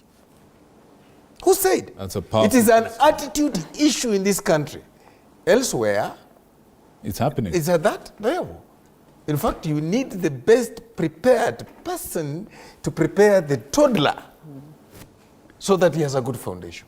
Speaking of foundation, Dr. Wamidi, tell us, first of all, on the subject of age, what's in your opinion as a clinician, what's the appropriate age for a student or a pupil to be taken through, to start formal schooling? So far, at least in this country, it's 4 years of age. But remember, learning starts at home. So we have our mother and child booklet. And in that booklet, the one that people are recording the vaccines, has what's called care for child development, about the building of the brains that we talked about. So the first teacher is actually the parent, is that caregiver, right. Creating opportunities for early learning. That thing the child is doing, banging on the container, and you providing something that is metal so the child can learn the difference between what a plastic sounds like, what a wooden thing sounds like, what does a metal sound like. So children are small are scientists. They're always experimenting. So people should not wait until you enter school to start teaching. And so in that booklet, which every mother who has delivered in Kenya has, you just need to turn the page from the vaccines, and there is about how to care for your child's development by creating opportunities for learning through play, through communication, and even recognizing when your child is unwell, even when they're hospitalized, you're still supposed to stimulate your child's development. So learning starts from the very beginning. Starts at home. Yes. But quickly on that, do you think, in your experience with the parents that you've encountered and the children that you've encountered, do you think the point that Mheshimiwa is saying about attitude, are we taking it seriously? Are we preparing our children at home appropriately? So the work that we're doing with the Kenya Pediatric Association is actually we're training healthcare workers, even at the county level. We've done trainings in Nyeri, Kitui, Turkana, to try and help the healthcare worker teach this parent, your responsibility starts from the beginning.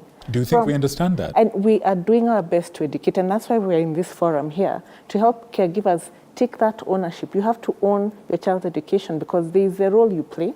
And so not everything is the teacher's fault, because we tend to say, I have paid you to teach my child, and yet you've forgotten your role as a parent. And real quick, there's a point that came from the other side as well about language.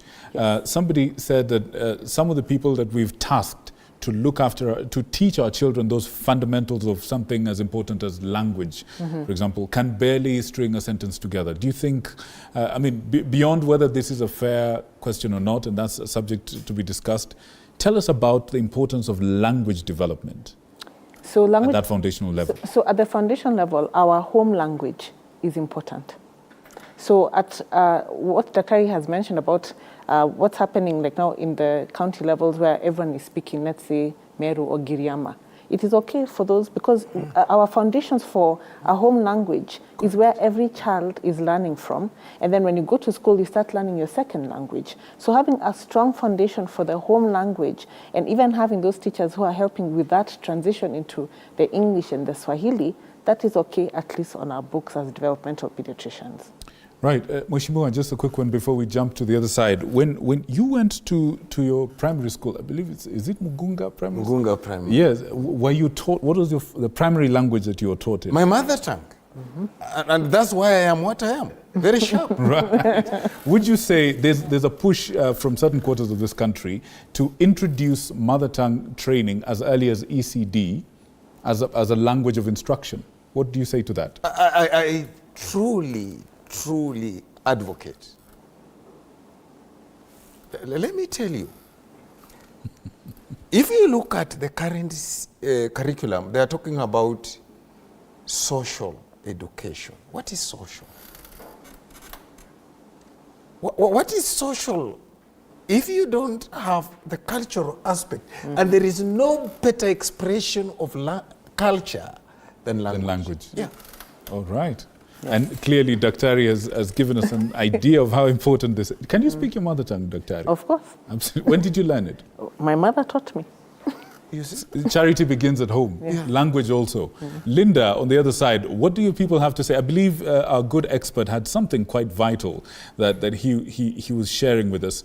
I believe all the gremlins have been sorted out. And I hope, Mr. Director, we are set.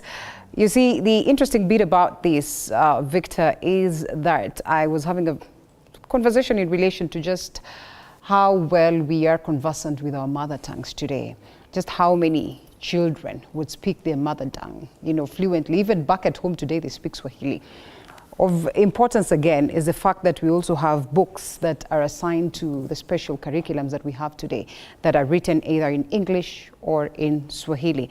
Daktari, I think we come back to you, and it's all about training these teachers. And even as we say, the essence of making ECD a devolved unit of education was on the aspect of making sure that, well, these children can be trained even in their mother tongues for them to properly understand this. But is this where the world is headed?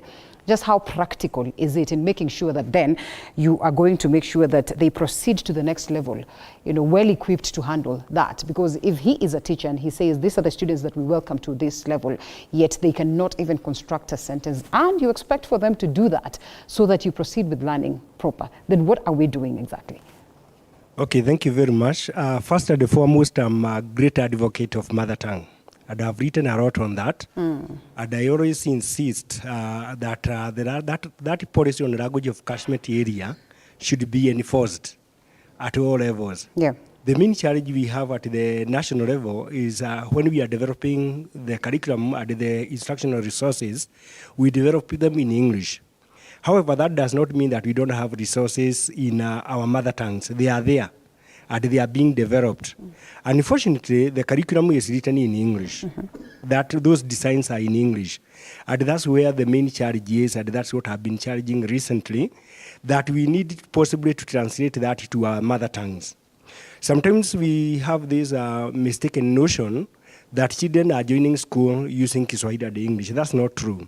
It is only true in urban and semi-urban areas. However, if you go to the rural areas, you'll find very young kids, even 4 or 5 years, speaking very good mother tongue. In fact, better than many of us who are in the cities. I go there and I get very amazed when you see a very young boy or a young girl talking to you like an adult. They can express in so many ways in idioms and all that in their language. And then they come to the city, which Daktari was talking about. 3/4 of everybody is moving to the city. Then they come to the city and the culture shock, and they can't survive. And now they have to start learning from scratch so that they can catch up with what is happening in the city. Yes, I've heard something about translation.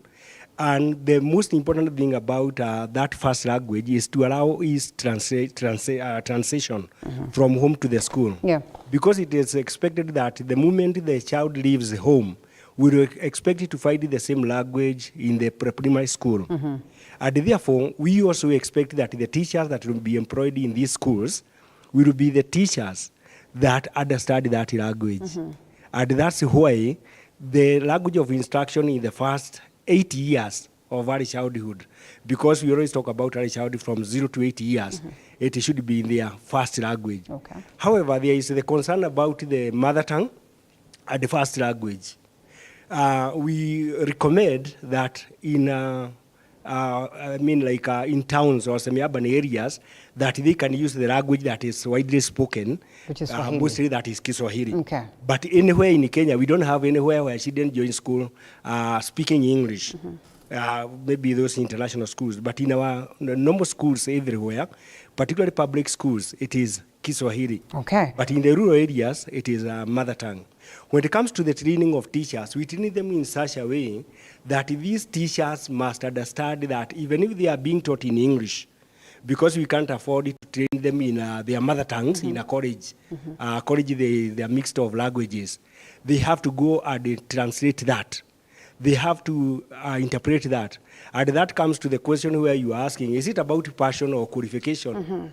We need passion, but the person with passion must also be trainable. Okay. So if this person is not trainable and has the passion, it will be very difficult. Is their grade something that would determine whether they are trainable or not? Because Jasper here speaks of, they got a D+ and something of that nature. Yeah, I remember I even wrote an article about that our grades are misleading. Okay. We have seen people with very low grades at Form 4 finally ending up being professors even at the university. That's true. And therefore, the trainability of a person is not determined by just the Form 4 grade. The moment they come to the college, we can tell. I taught in the ECD college, the certificate teachers, the diploma teachers, and now I'm teaching those with the degree.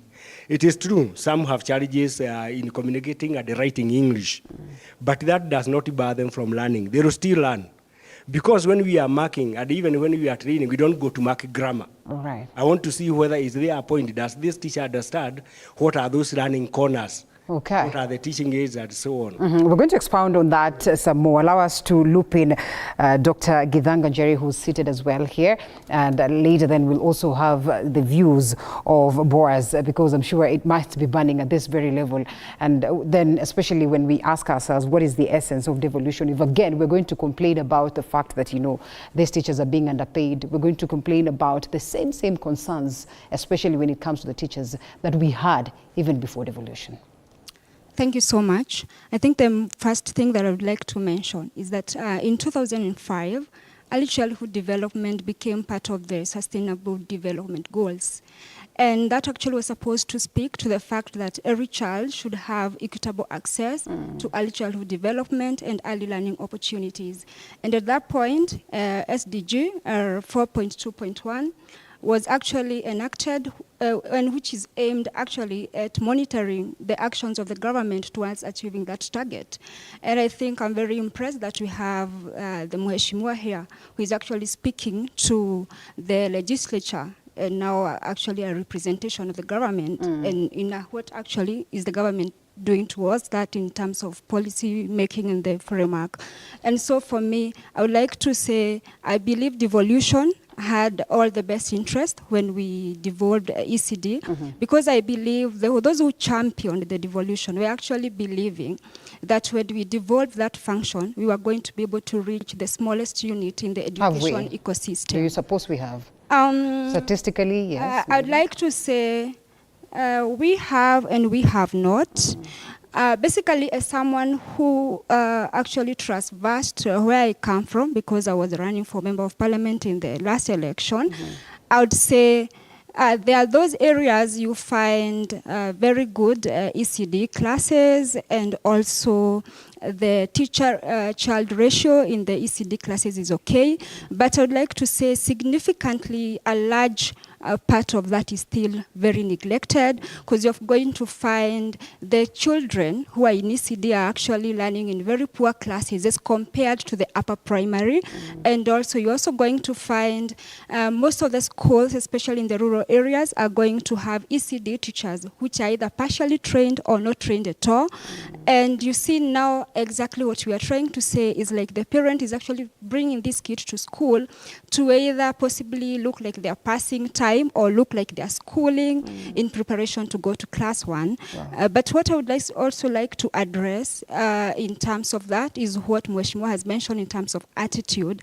And when we look at attitude, you're going to find, attitude for me, I look at it in terms of two things. First of all, a lot maybe 98% of the ECD teachers are females. And so our children are not getting a chance to interact with male teachers from their early ages.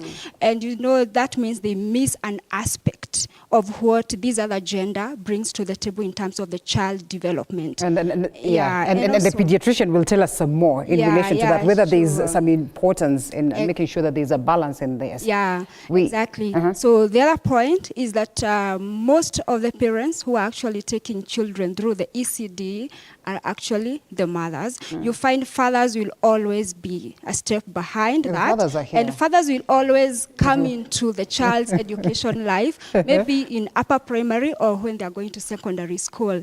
And so for me, I'd say there's also that aspect, which is now what Mheshimiwa was calling attitude. And now to come to Dr. Githinji, what he said about attrition. Quick one. Yeah, attrition, because first of all, the poor pay, which actually, if I was the ECD teacher, it makes me feel my work is devalued. So I'm actually sitting in like some sort of makeshift career, waiting to jump onto the next big opportunity, And also the other thing about attrition is that if I'm working in a space where there are no resources and nobody seems to really have an eye on it, everybody of us wants to feel in a career where we are valued and also in a career where we feel there's a prospect for growth.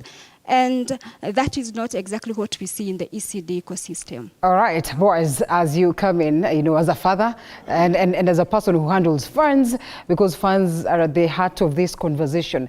And basically, your view on what we have done in terms of making sure that, this lowest level of education is well taken care of, so that at least then we are sure our students are moving to the next level proper.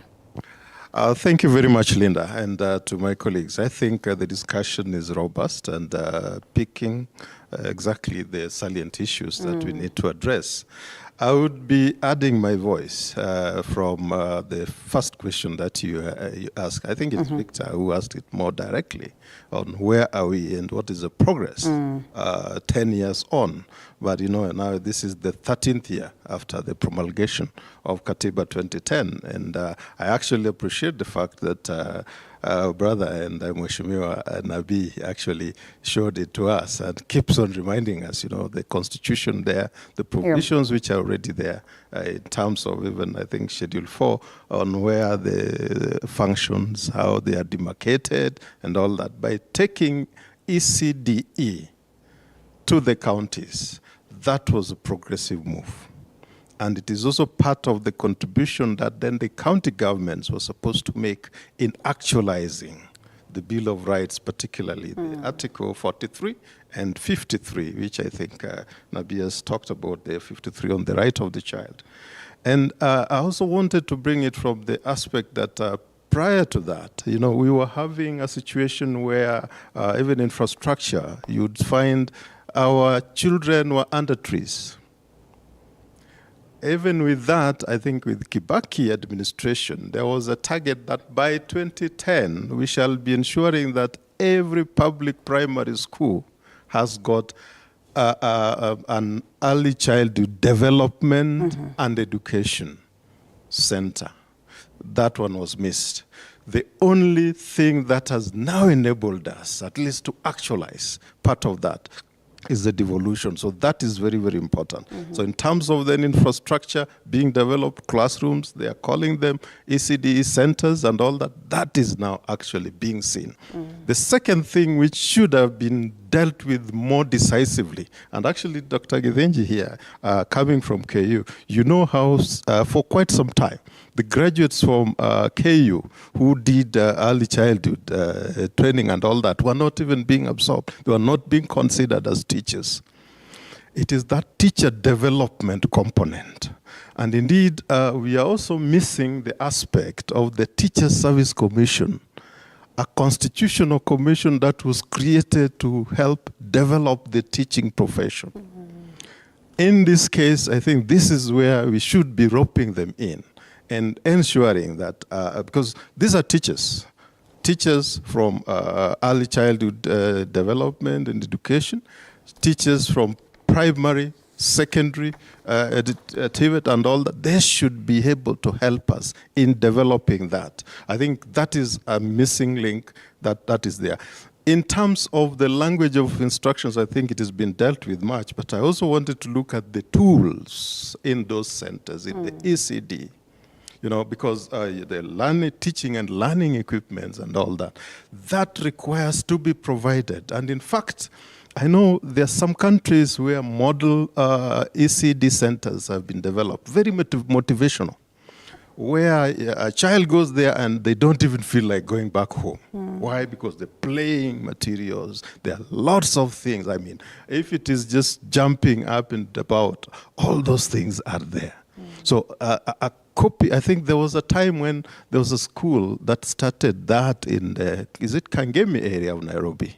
I may forget the exact spot, but I know that attempt was made. So I'm saying that being creative and providing the right tools there is very important. That brings me to now the direct question you asked. A quick one, yes. The financing, Because all this we are talking about, without appropriate financing and harmonizing, finance will go in a very structured way. So you must first also harmonize the policy environment. You must also have standards, quality and standards, develop the frameworks for that, developed. But the financing component, to the extent that in as much as the Council of Governors are trying to bring into form something that could be a basic minimum for for all the counties, I think that has not been gotten completely right. They need to be helped a little bit more, and the national government need to come in to help develop that comprehensive national policy that would guide the ECD center. And the language of instructions, I think, if I'm just to restate that, let our parents understand one thing.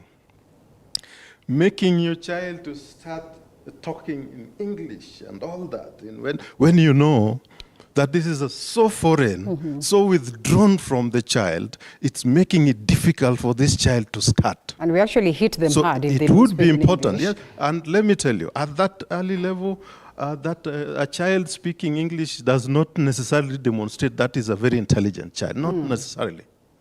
So let us also understand that allow this child to use that very familiar form of communication. And that comes from the mother. That's why in most cases, it's called the mother tongue. And most of the teachers... It's called ACALA. There's an association of African languages, which is actually promoting that.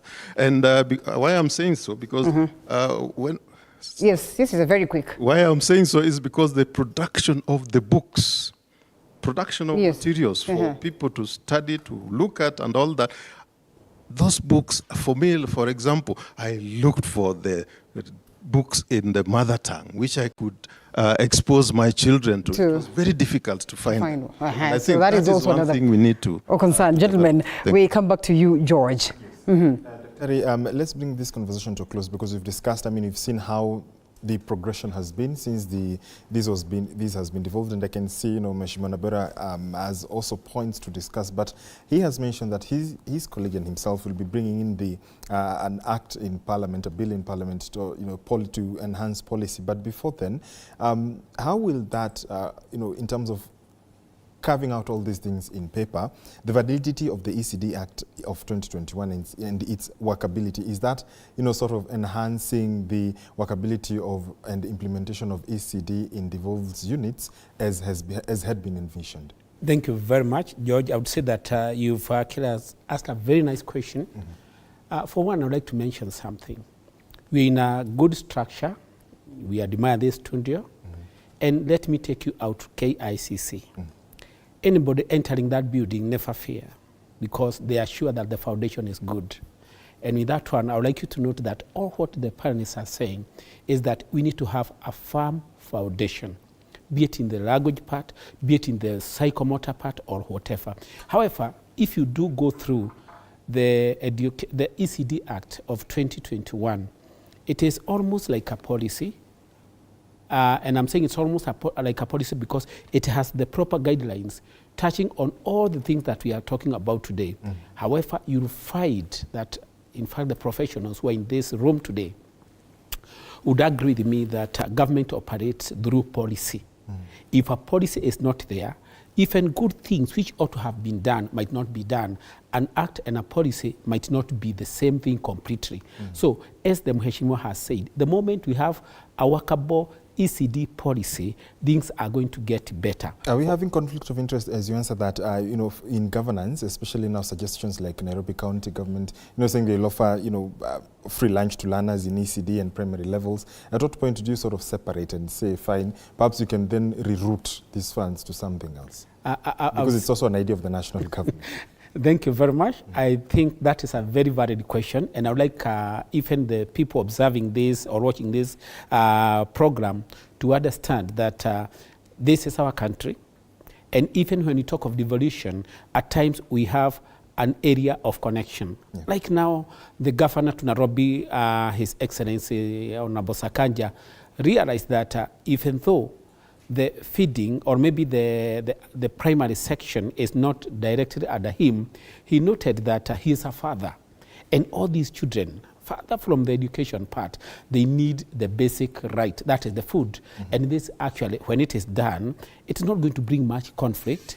But when we bring, as you have mentioned, people having their own interests, if the integrity will not be observed, it might not work to the loss of our children. And so I would like actually to say that the governor should continue even with that provision of the kitchen facilities to all the learners, be it in the ECD or even the primary, despite the fact that his part is that one for the ECD. And why am I saying so? In the ECD part, we are going to have so many learners getting back to school because already there are those ones who have already pulled out. Yes, Victor, let's go to the home stretch. Over to you. Right, thank you, George. Really pertinent points that our guests are bringing up. But there's one, Daktari, I really want to throw something to you that I know is something you have a personal connection with. You're very passionate about special education, or rather special needs, I should put it that way. Yeah. Talk to us a little bit about what are the needs of a child with special needs at that very fundamental level? And perhaps from there, is our education system accommodating that? What should be the accommodation for that in our education system? So our education system needs to be inclusive. And remember that whenever we talk about special needs children, we talk about children who have disabilities. So what are we doing in terms of making sure that the curriculum that you're writing is accessible to that child? A child who's hearing impaired, a child who's visually impaired, a child who can't even access the classroom because the wheelchair can't go in because you have a set of stairs going to into that classroom. What are we doing as government to make sure that that is accessible for them? And children, especially those who have autism, because you can't see the physical need, but there are children who struggle with the lights. Like this room would be very disturbing for them. So are we even looking at our interior architects in terms of looking at what is in that classroom that can affect that flickering light that will get the child agitated and running up and down, and then people are labeling this is a spoiled child, this is a bad child. So for me, I'm very passionate about children with disabilities because we are trying our best, of course, in the healthcare sector to make sure that they have, whether it's medication, adaptive equipment, but in that classroom setting, I ask our teachers to be kind. You cannot keep bringing down the child in front of other people. Remember, this child is doing their best in their capacity. So, Mheshimiwa, when you go back, we have to find resources for these children, adaptive equipment, that pen that they're unable to hold, what are the adaptive equipment for them to write? The way they're seated down, that hard chair that can't, and maybe they have scoliosis. What are we doing about the chairs that they're sitting on, the desks that they're sitting on, the playground? How safe is it for that child to take that step, like now the step that I had to take here to climb up here? What are we doing to ensure that that place is accessible for these children? So that's something that we cannot forget these children at all when it comes to our education system, and making sure that, the competency-based curriculum is supposed to look at their strengths and what are their challenges they're having and what do we do as a country to help these children achieve their individual potentials. Right, and one more thing. Talk to us a little bit about, just before you come in, sir, talk to us a little bit about nutrition. The Nairobi County Governor, Johnson Sakaja, is launching this thing about the school feeding. It's a big deal, very, very important, clearly. Talk to us about the nutrition needs of a child in early childhood development education. In that sort of setup, what do they need to get a good start, not just in education, but in life? So the brain requires all the the nutrients that we are giving, a well-balanced diet. And a child who goes to school hungry will not concentrate, and those foundation concepts that are being taught in the early years will be missed. So those are children who continue struggling because we never did the literacy, the numeracy to where they understood because they have a hungry belly. So I am for the nutrition, of course, as a pediatrician, to make sure that even the nutrition that we're giving, is it well balanced? Is it something that sometimes some of those nutrition programs, the children save some food to take home to their families? Yeah. Are we even making sure that the children are eating, or are they trying to save up because there's poverty at home? They have little siblings who they're taking food for. So it becomes like, even when you're setting up a program, as Mheshimiwa said, you're coming up with policies. What does that mean for that child? Are you going to observe and make sure that they've eaten, or are they storing away for their family? So it becomes very complicated, but it's very important for their education and learning. Right. So there's quite a lot that I know you wish to jump into. Let's start first with the first one that really... Financing model. Yes, please. In fact, I want to use the financing model to sort out the issues of nutrition, all those issues. Special needs. That's special needs. Now, Victor, I've gone on record in this country as saying that as a country, as a people, we have bad manners. And why are we having bad manners? We have enough money, but if you look at the budgeting, even national government or a county government, we will go for projects that people want to cut deals, right? Brick and mortar. I was involved in a budget in the county government, and we were arguing about providing milk because a survey had just been done by UNICEF, and it was saying that 46% suffered from malnutrition. So I said, look, let's sort out this thing by providing milk to ECD children. People preferred brick and mortar, money on buildings, than sorting out the health status of a nation. There are sports going on right now. Go and look at the boys and girls playing. They are standard. That tells you there is a problem. You have short boys and girls, very short. I mean, the tall people who used to play football, the muscular fellows I went to school with, are no longer there. That tells you there's a problem in the country. And this is nutrition. And this is because of the financing model. This Constitution of 2010 presupposes the following: that money shall follow functions. So the moment you took ECD to the county government, you needed to provide money to give feeding. Give it to Moi. He knew something, he brought maziwa ya Nyayo. And you can see the people who grew up during that time and the people who are growing up now, there is a huge difference. And I'm telling you this, right, with a lot of humility. So we must get our financing model in education correctly. I've even said that even these teachers, you have heard here, Daktari, telling you the question of teachers here. Somebody has just refused. As a country, we have refused to give enough money to education when we have it. Bad manners. Bad manners. Now, special needs. There's just much more than what Madam has told you. The other day, we took as education committee a tour of Kenya Institute of Special Education facility at Kasarani. Right. None like that in the whole of Africa. Very well developed, but sitting idle, my brother. The first problem we have with special needs children is assessment. We don't even have facilities in the counties and sub-counties to assess, so that they say that this child is super hyper. He needs a facility of calming him down so that he can be able to learn. This child, some children are taken to normal schools and they have hearing problems because nobody has done assessment. We don't have assessment facilities. And in some places, they charge up to 1,000 shillings to do assessment. That's a now, the problem. worst problem is this. We have some structures they call special schools with zero facility. Clearly, there's a problem. What can we do about it, sir, as quick as you can? We must fix the funding model.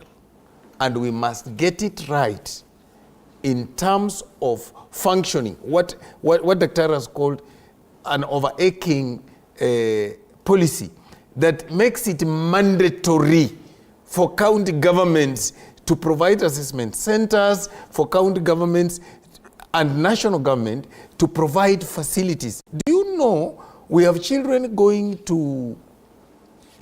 disabilities who need wheelchairs, to be assisted? They are being carried on bags with their mother to the school. So when he becomes heavy, the mother keeps him at home. He will not go to school. That's a big problem. That's a big problem. And Linda, on the other side, Yes. I know you have some of your guests are just itching to contribute to this. I'd like to call upon the people at home to keep sending your feedback. We're just about to conclude, and before we conclude, it would be prudent that we include what you have to say. I know we had a Twitter poll at some point. Would like you to share that with us. Share with us your views on the SMS line 22047, as well as our Twitter handles at Muyakane, at Linda _ Alela, and at George Maringa _. Let us know what you think. Over to you, Linda. All right, Akukan, and I think we only have about 3 minutes before we close it, so I'll allow, yes, you wanted to say it to respond, so we come to... Just very quickly, right. Because I think there are lots of things which people can talk about, and maybe this can be a continuing conversation, and the aspect of catering for the disability, children with disability, and I like the mention of inclusive education, because that is the principle that we should all be aiming at. Why? We live together. We should learn together. The moment you separate this, you say deaf and dumb and all that, then you're separating them.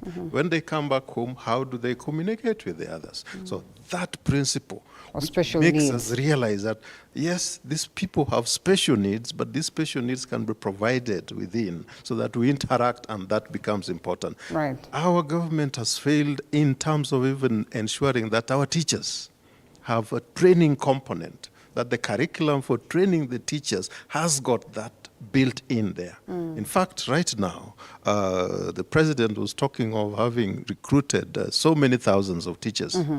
Did you hear any mention of teachers with these skills, the special needs and all that? So that may not be there. Sorry, because there are lots of things I may talk about. But let me let's just have it come round, and then yes, because we have a grace period of 5 minutes. Thank you very much. I really appreciate this discussion.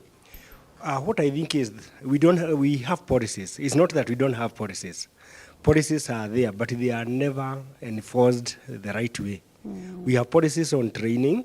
We have all those recommendations that have been made by different educational commissions, but they are rarely implemented the way they are supposed to. If they are implemented and implemented properly, things will be done. Because even what we are talking about, the Children Act of 2001, which was revised the other day in 2022, that Children Act is very clear on even special needs, facilities, instructional resources, and everything else. However, they are only on paper, and therefore we need to do something as a government, whether national or county government, to ensure that policies are implemented. And I would want just to highlight one important thing that I was thinking about. We have a problem of teacher training. In fact, if you go to many ECD colleges, the enrollment is very low for teacher training. And the main reason it has been mentioned is lack of motivation. And they are not being motivated because of the kind of remuneration and the kind of job security they have. There is a lot of high turnover in our ECD centers, teachers moving out of teaching to other areas. And therefore that is something that needs to be addressed. Finally, there is the concern about the entry grade. While we are saying that we need trainable people, I still feel that the seaplane, the same as the primary teacher training colleges, is a little bit unfair to the ECD. Because what will happen, majority of our people out there, the young people will join the P1 because the terms there they are better and they're employed by the Teacher Service Commission, and like going to the ECD. Secondly, there are many, the TSC does not recognize the employment of ECD teachers. That has been a bone of contention to most of us educationalists in early childhood. We feel this was unfair.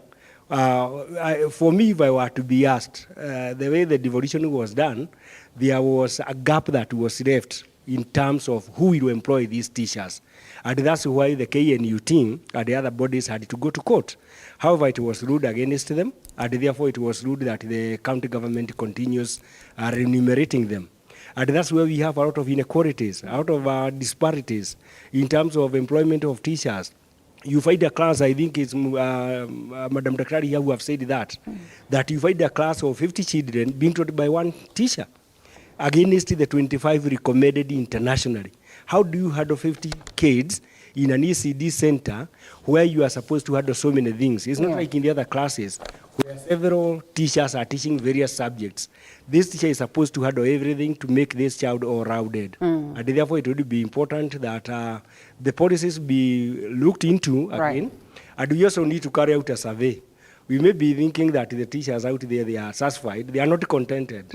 They are complaining. In fact, many of them, when they saw that poster, because it did circulated very fast, they were writing to me. Their concerns. And they say maybe naive. They are really concerned about what's going on. Yeah. All right, Jen. All right. Mine is to talk about some of the another of the problems that people are facing out there, or our kids are facing out there, is the absence of parents. You know, we see so many students, so many kids being taken to school, but then the kids don't have the involvement of their parents. Like, for instance, the parents are maybe occupied with their works, or maybe, you know, doing a lot of stuff out there, to the point that even when the kid is given some homework or whatever, they don't, the parents are not involved in the Are you saying CBC is not serving the purpose, because that was one of the main reasons why? CBC is serving the purpose, but tell me how many parents are involved in their kids' lives. Most of these kids do their homeworks and everything that CBC requires with the house helps, which actually, by the way, might not even have the knowledge of how to do them. So that is actually a big problem. The other thing is about what Victor talked about, Governor Sakaja introducing the meals in Nairobi. I would really love that to happen in the entire country. I think we saw that happening in Murang'a with Governor... the Senate, the former senator, yes. Oh, sorry. I was talking about Sakaja. Yeah, so I think it is happening in Murang'a quite, yes. There's a lot of activity in relation to CBC, the ECDE. Yeah, so that is actually something else that can really tap these students to settle in schools. And finally, it's about determinations of some of the sicknesses. Like, for example, there are sicknesses that we tend to realize very late, like kids who have cerebral palsy and such diseases. Such things need to be identified as early as possible. And we set up schools that handle such cases, because we have very minimal schools that handle such cases in the country. All right. Thank you. Mine is in regard to the remuneration that quite a number of my colleagues have touched on. The Presidential Working Party on Education has recommended that this function be taken back to TSC. The county recruits, then TSC pays them. I think that will go a long way in harmonization. And then also, even the amount that the teachers are being paid. Right now, some of these ECD teachers, even in private schools, the average salary is 10,000 shillings. In this particular economy, that is really too small. And some of them would decide to engage in other activities, like selling vegetables in the market instead of going to class, and you do a lot of work, and sometimes people don't understand, and you're paying less salary. And then lastly, Nairobi County is most affected as far as classrooms are concerned. You look at some of the areas in Nairobi, especially Eastlands, you realize that there is only one ECD center in a radius of 20 kilometers.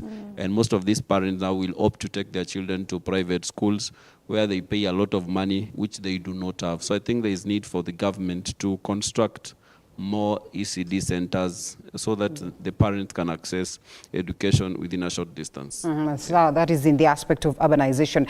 Dr. Even as you sum it up, I realize that there is a lot of discrepancy, in comparison to the numerous counties, that different counties will handle their way, ECDE, their own way, and that's basically why we're talking about Nairobi in its, and its own special way. We're talking about Murang'a, its own special way. Should we start having a conversation of just having almost a general approach to this, or we say, well, it is the national government to allocate resources, the counties to decide how they spend this? Yeah, actually, that is a conversation that is very due, because you realize that this is exactly where we are having a lot of disparities between the rural kid and the urban kid, because the rural kid are very much left behind, because you even from the county I come from, Kiambu County, you're going to realize the county government there may give a lot of focus to the ECD in the urban setups. Okay. But when you go to the rural setup of the county, the kids are still very much left behind. So for me, from where I'm seated, I would like to recommend to the national government to have a policy framework that is going to harmonize the ECD education across the country, so that what is being done in Kiambu is what is being done in Mandera, and not just in the urban Mandera, but the very rural Mandera, so that whatever the ECD teacher is teaching in that very rural village is actually what is also being taught in the Nairobi CBD. If we really have an ECD center there. The other thing that I would like to speak to is the county government after devolution. We have seen them doing a lot of constructing of classrooms and also hiring of teachers as part of their initiative, the ECD program.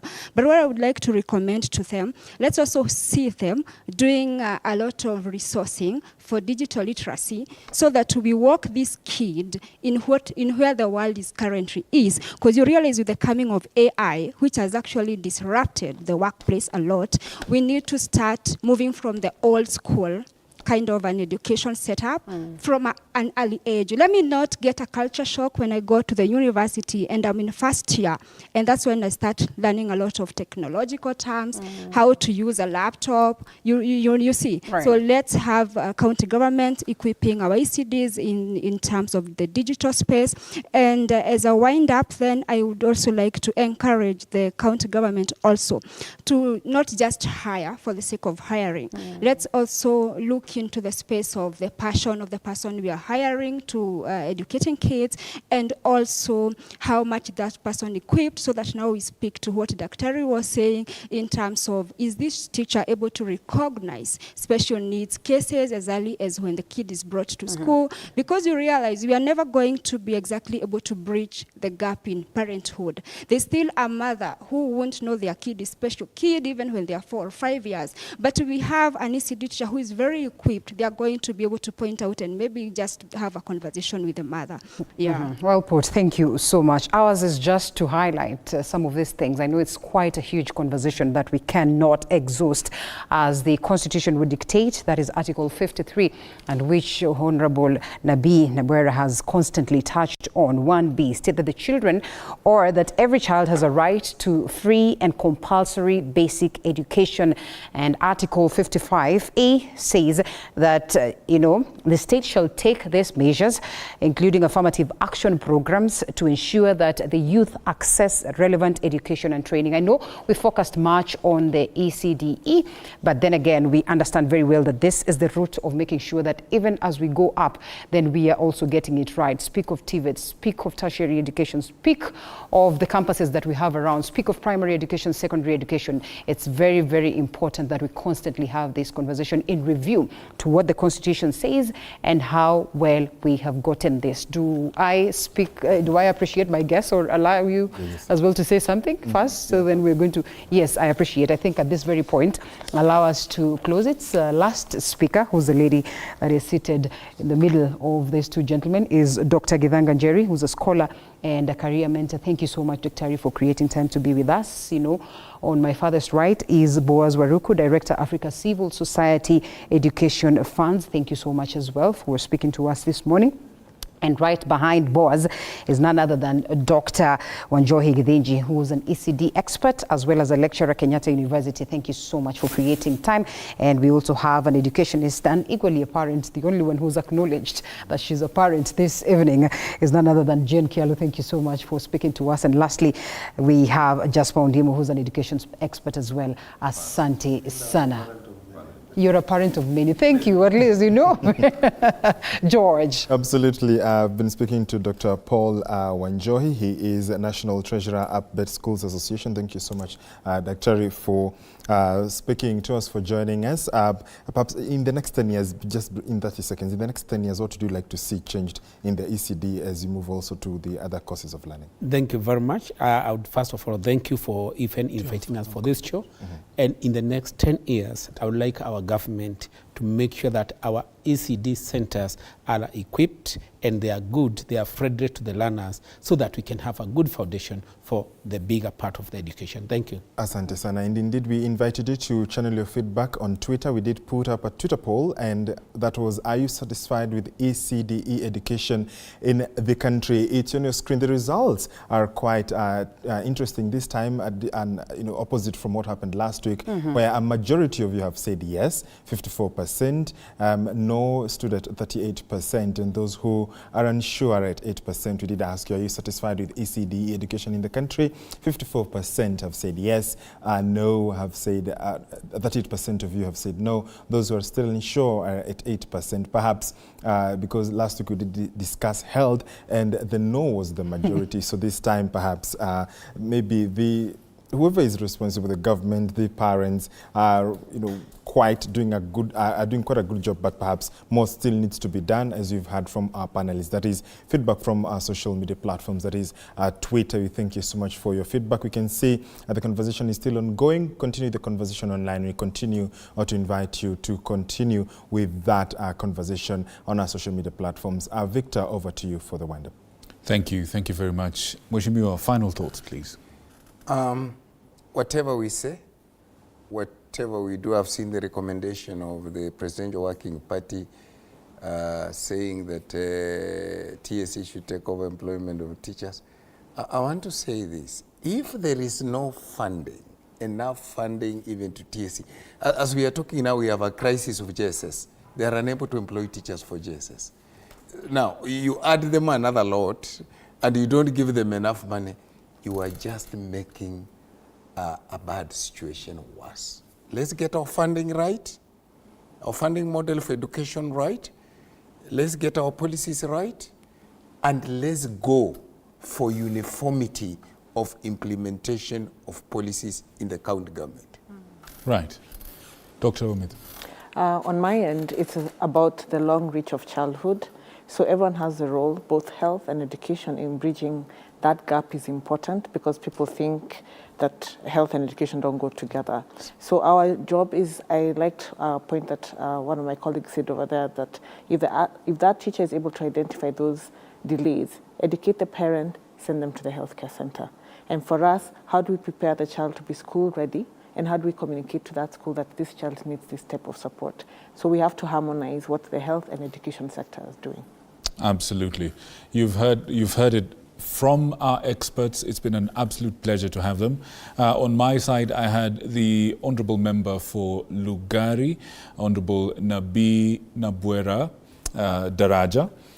Thank you so much for coming, and thank you so much for your insights. Thank you. We also had Dr. Susan Wamithi, who's the consultant pediatric developmental pediatric specialist. I believe, I hope I got that right, developmental pediatrician at the Aga Khan University Hospital. Thank you so much. Who's also the director of ECD at the Kenya Pediatrics Association.